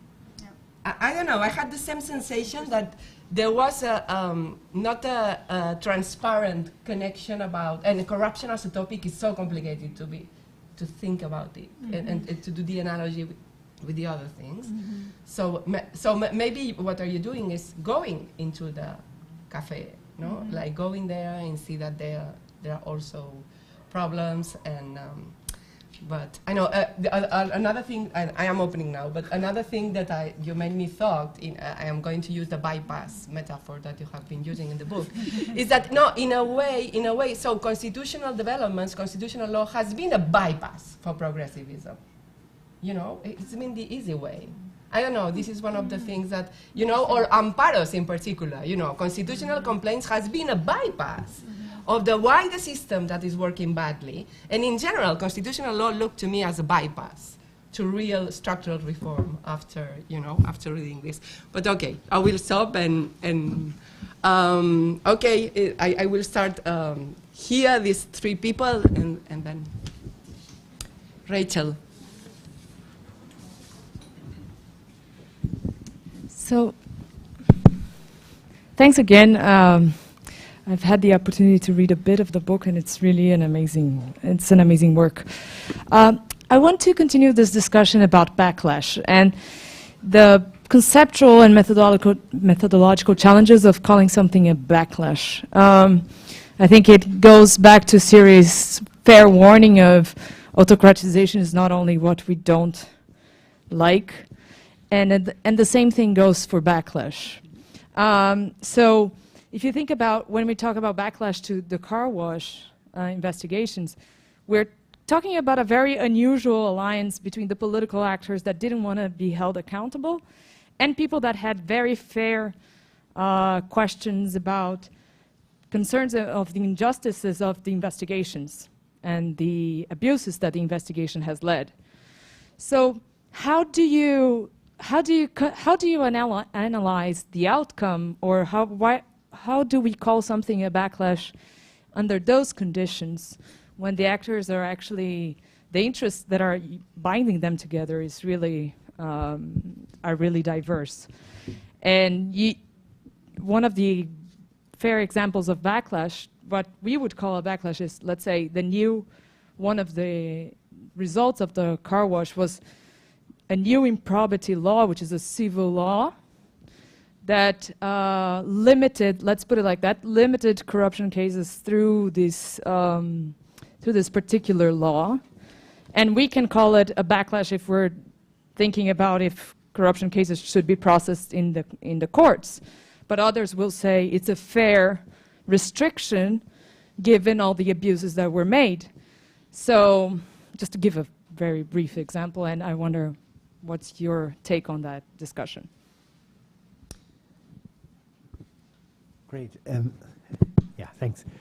Looks like a really tasty book to review indeed, yeah. So, and I'm deeply impressed how many of you at least pretend to already have read it. It came out in August 22, so this is all super academics. Of course, we immediately read everything that comes out, yeah. But anyways, congratulations. I think this is a super topical, important topic. I'm one of those who thinks the judicialization debate is not over and shouldn't be over and is still quite open-ended. So, quick question. So it strikes me, though, with your entanglement of case studies, including the Lava Jato one, that, as you yourself state, in a sense, cross-cuts some of the other case studies in terms of sort of the structural properties it shows. You kind of cover the both extremes of the spectrum of the force field of judicialization.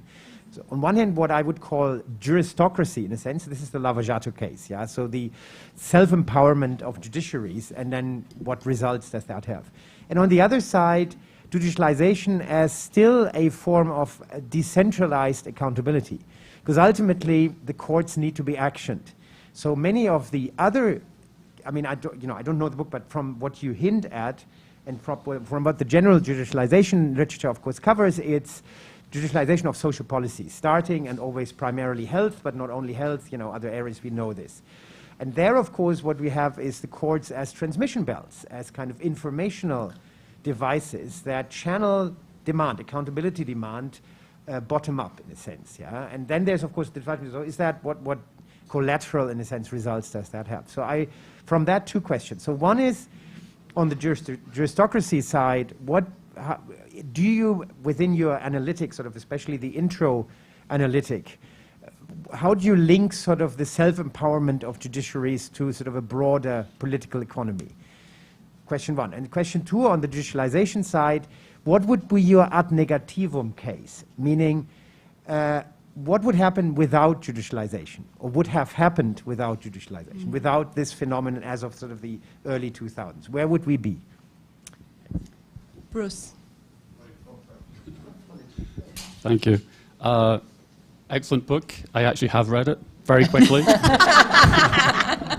Thank you, Florian, for the shade. So I mean, I'm also one of those optimists about judicialization, although I wrote a piece with Camila here a couple of years ago about the limits of the legal opportunity structure.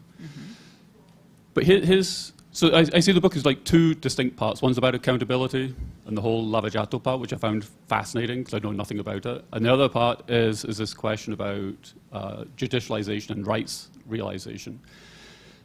And so you make this statement, Sandra, when you spoke about how the expectations, what did you say, violently crashed against reality.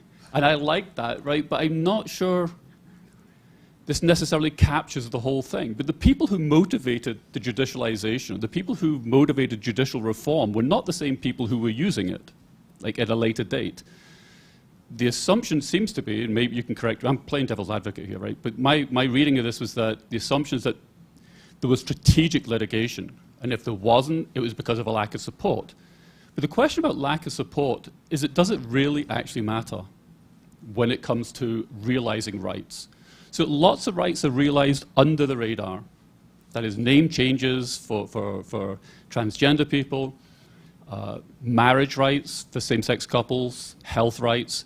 These are not necessarily visible to the public, but they're enjoyed because of judicial decisions. And that happens even if there's a backlash. There was a backlash before. People didn't like gay people. They still don't like gay people. In the interim, gay people get more rights. So the real question then is, are they better off or worse off now than they were before judicialization? And does it matter that they don't have popular support? And I'll give you one example, and I usually beat up on people for using the US as an example case. In 1969, Loving v. Virginia, which is the one that allowed interracial marriage, 70% of Americans were against allowing interracial marriage, because think about the children and think about what it says in the Bible, right? That was the argument. Once the Supreme Court of the United States legalizes, constitutionalized interracial marriage, support for interracial marriage shot up. Right now, there's about like 9% people in the United States are against interracial marriage, and that's your common or garden racist, right? Everybody else, it became the norm, right? The roof didn't fall in, it wasn't a disaster. People got on with it, and they lived their lives. and allowed people who are interracial to marry. So even if popular support hadn't changed, they were still able to do that. So that's my question, being a devil's advocate here. Does it really matter if people like what you do or like the outcome of a court case? So probably we can have responses from I see, Marjorie, you had your hand up. Do you want to react first and then? No, in fact, I'd like to address a question, if I may. Sure. Claro. Yeah. Sí, sí. Oh, it's a very brief comment, because while I was listening to you about this bunch of cases dealing with the accountability pattern of judicialization and corruption case, I was thinking, do you think it would fair or useful to make a difference between Lava Jato as an event and the integrated operations as an institutional innovation? I mean, in Brazil, we can trace lots of institutional chains, you know, which contributed to this new way of combating corruption, fighting against corruption. And this is one thing. The first integrated operation dates on 2003, I think. So it's before 10 years before Lava Jato or car wash operation. And what I'm trying to say here is that maybe we take the Lava Jato experience as the whole experience of fighting against corruption in a certain way, which is the integrated operations. And do you think that it's fair to differentiate, to do this difference, and if it's useful to understand what's going on in the case of this judicialization of politics in an accountability way? Meanwhile, the people that want to ask. Yeah. Because I went first. So it's your turn. Okay. Can I go? You're gonna, are we taking more questions? Or No, okay. Please answer. Okay. And then we'll take it, but we need time for another round, so don't be. Okay, so I will be very brief. So I need to think about this cappuccino question, Shiska. but maybe, yeah, because I think in a way we're sort of moving lower. We're moving to the internal operation, day-to-day operation of these institutions. And, you know, even if you take Lava Jato, a lot of the action was not happening at the Supreme Court, was with Moro in a lower level court, right? So, yes, in a way, we're sort of moving down to the cafe part. But I don't know, I need to think more about that.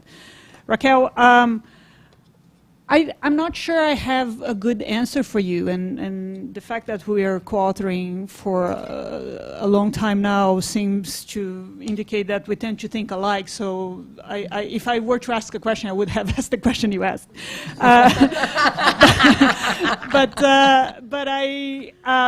Maybe what I can try to answer is, Martha and I, we end our first paper using the analogy of the Baptists and the bootleggers with the prohibition of sale of alcohol on Sundays in the US, where you have this religion-based, principled, guided objection, people who want to go to church and want to make sure there is no sale of alcohol on church day, and the bootleggers, who were criminals, illegally manufacturing alcohol, who also don't want the sale of alcohol in order to increase their sales.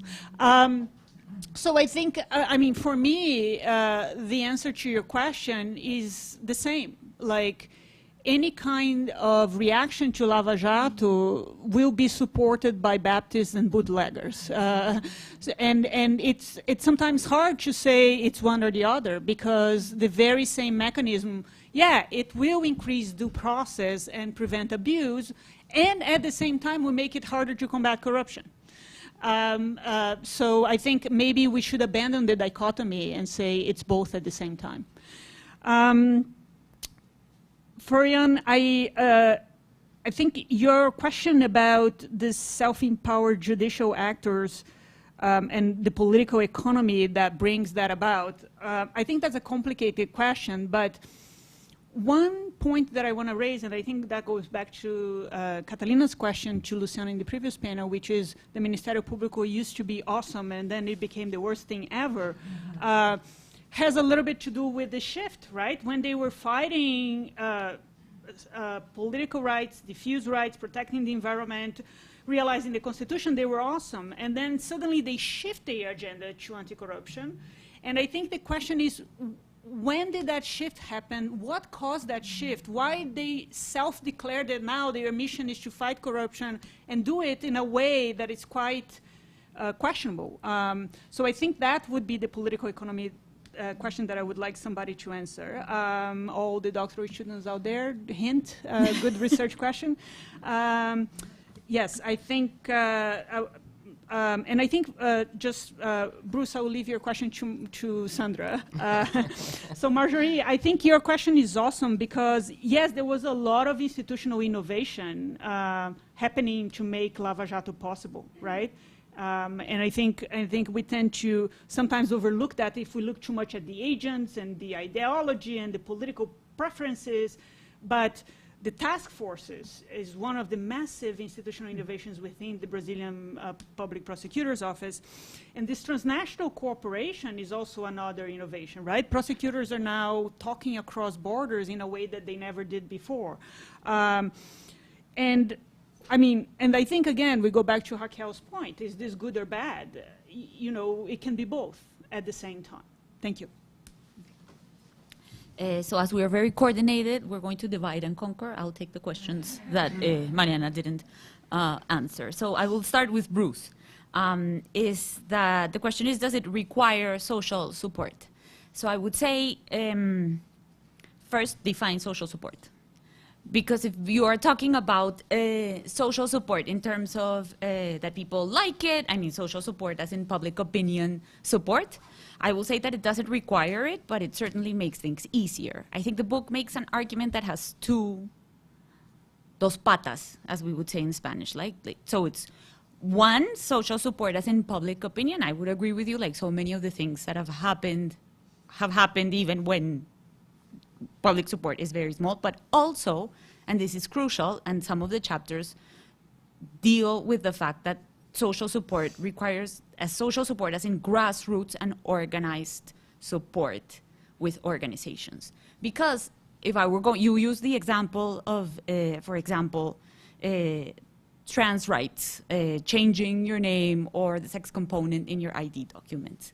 And I want to push back to that notion that that the rulings were handed down and that's it. Because in practice, I mean, at least in Colombia, what we see is that if you don't have people doing the hard work of doing the cedulación campaigns, of getting the funds, of getting the information to these people, it's meaningless. So I think it's both acknowledging that it's que tiene dos patas that are distinct, like two levels that are distinct, but also that I think if we go beyond the ruling being handed out, but how do we make it effective, then you really need stuff in the ground to make it meaningful for people.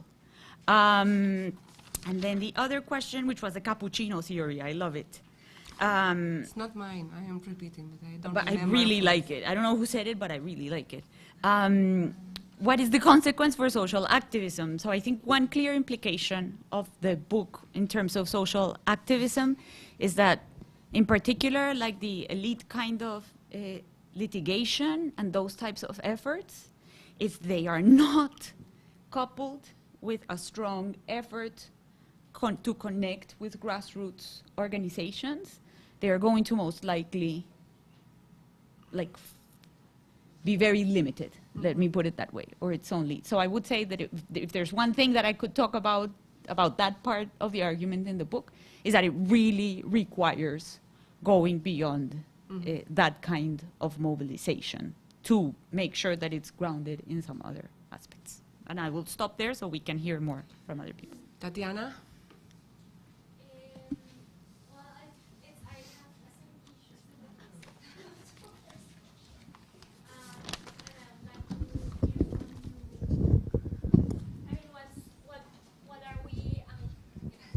Thank you, obrigada.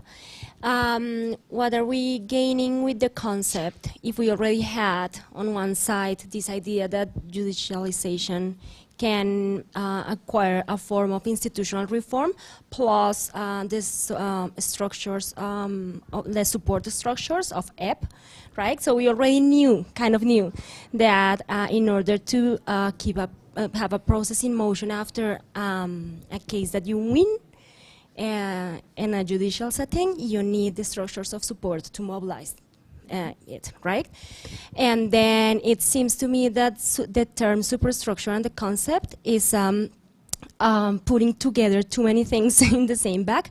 So it seems, but I've already told you, this is a conversation because I also read the book and my students read it this semester. And this was the discussion that we had in class. So for them and for me too, it seems that the concept is too vague.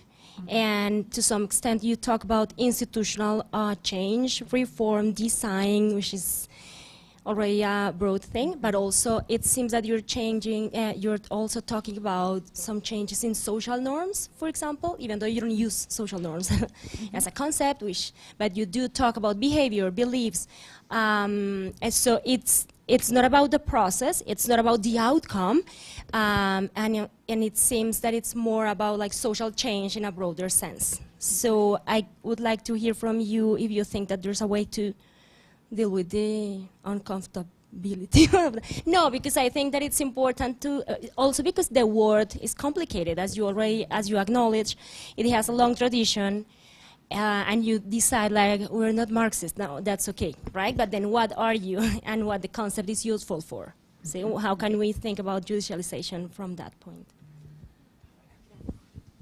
Paola and then Catalina. Thank you. I'm on the side who hasn't read the book, so just some initial reactions. Like the first one, the limits of judicialization and like the mood that you add with your like more charged words that they use to present like the idea of a failure. They sound very counterintuitive to me. I may have a very different perspective on it, and you haven't mentioned too many examples from Argentina, but I think I'm not sure whether that feeling will be the feeling of advocates and social actors who have been using judicialization for the last 20 years. If I look at many of the important leaders of that process in Argentina, what I see is because of the success of many of their cases and their organizations, they moved forward to intervene in legal and bureaucratic issues and other discussions about public policy making and the politics with the big P debate. So I don't see anybody frustrating around myself, around my community of people and like the larger community in Argentina. What we have all very early detected was that it was just one tool among many others, and we read the McCann and Rosenberg debate, and I'm not saying that it's the same is happening, but we got into the use of the tool very early with the law and society background of the conversation from 20 to 40 years before. Like, I even remember like inviting to Argentina to discuss all these things with Philly and having read City and all the, the papers and books they produced in the law and social transformation earlier stages. So we were never that naive about it, and we were like, we enter into the game in another era, I would say, having learned from the failures and the limits. So it sounds kind of weird, the negative idea or the idea of a failure. And the other point relates to my first point in the first panel. Whether if this is the normal life of liberal democracy and the life in which we have activated all these different forums, as O'Donnell and Cari and Enrique Perusotti also said, and we are just in a different moment in which you lose and you win, and this is the normal game, and it's the coffee, the cream, it's everywhere, and so there's no good or bad judicialization if you look at this from this wider framing. Also, if you take into account the larger framing that City has built up, adding all this complexity to the analysis. And And so this is about like Robert Cover, and what the law and the judicial fora gives us is another stage in the process of building the democratic culture that we want to build. And if you look at Kari's data, this is much better than it used to be. And so we are using the law and the different forums, fora that we find in the law to process violence with the word. So I don't think that you need to have like the negative connotations that you added in your presentation. Maybe the idea of limits is it's completely neutral in that sense, but the idea of failure, I don't think that you need to associate the idea that judicialization has limits, as any other institution or practice has limits, with the idea of failure. It might be just an attitude towards it, but it's really not, it's counterintuitive if I think about, of course, the abortion fight or other fights in Argentina. No? Okay, okay, Rachel, I had seen a third hand, so. And then we will react and we will have to close. Ah, we have to close already? Ah. We have to close? For the soccer game. Okay, then I'll just leave the question, but I am amongst them that have read the book, and I think and also just it's an enormously stimulating book, as you can see from the discussion we're having. But the question I wanted to kind of leave hanging was about the transnational dimensions, because this book kind of says, all right, the real overreach cases are the corruption cases, right, in different ways. But the corruption cases seem very different from, you know, the kinds of cases that we all work on and studied for many years, right? And you have kind of two levels of the international, right? Particularly in the Guatemala case, right? This was too much internationally driven anti-corruption, and, you know, this is why it came undone. And then, thinking of Camilla's chapter, you know, you have, this was brilliant litigation, but it was too transnationally driven and it wasn't connected enough at the ground. And kind of thinking of the literature that we were all using 20 years ago, the Keck and Sikkink and Boomerang, and, you know, what would you be pointing to, if anything, kind of, what does this book say about transnational drivers, factors, and judicialization? Or maybe that's another book.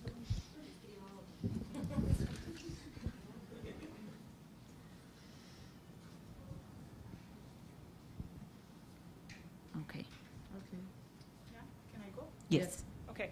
So no questions for me, but I want to make 2 points. The first point is, for those of you who can read Portuguese, I think the Cash and Marona book, Política no Banco dos Réus, is one of the most comprehensive accounts of this movement of self-empowerment of judicial actors that I think is available in the market today. Marjorie, this is a request for you to provide an English version of your book as soon as possible.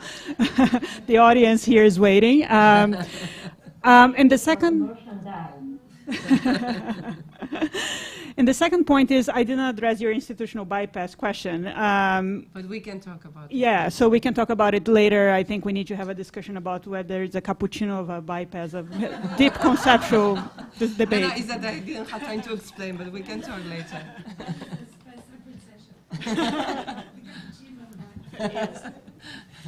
Back to the cappuccino.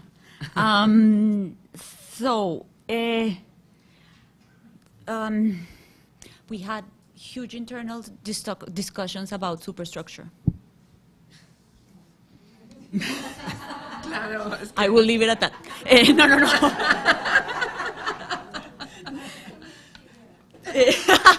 No. Very briefly.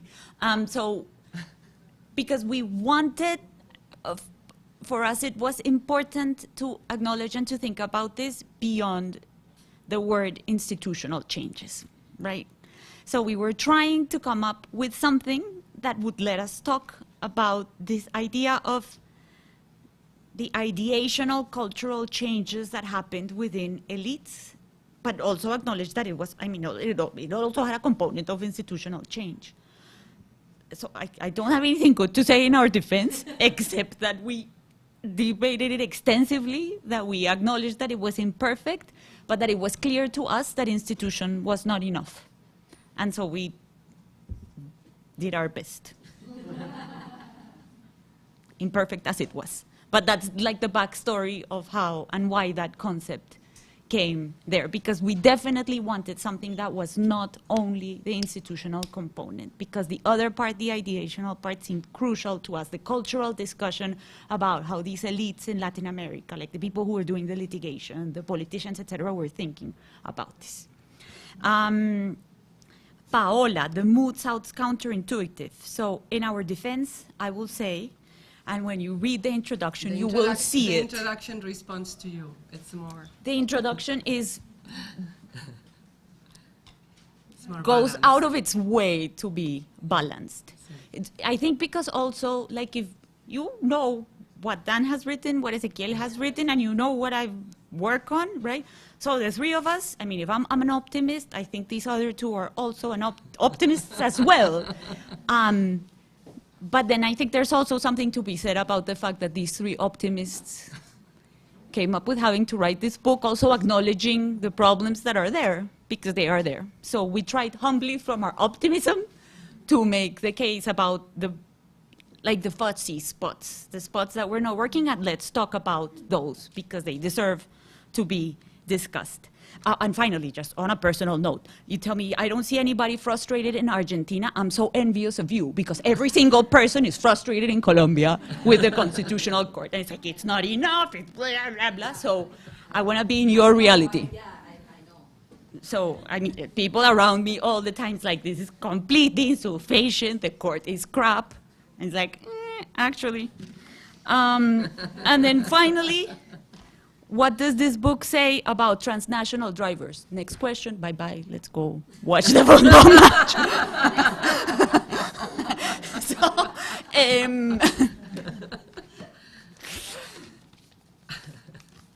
the easy answer is to say briefly that, again, to me in particular, that discussion about transnational driver makes very little sense unless it's connected to the local organizations. I mean, to how it comes down. So what I found, and this of course is not true of all that literature, but what I found frustrating with a lot of that literature is that I felt that that was a castle in the air, in the sense that I got the diffusion story very beautifully, but I got very little about what was happening in the ground. So I think that this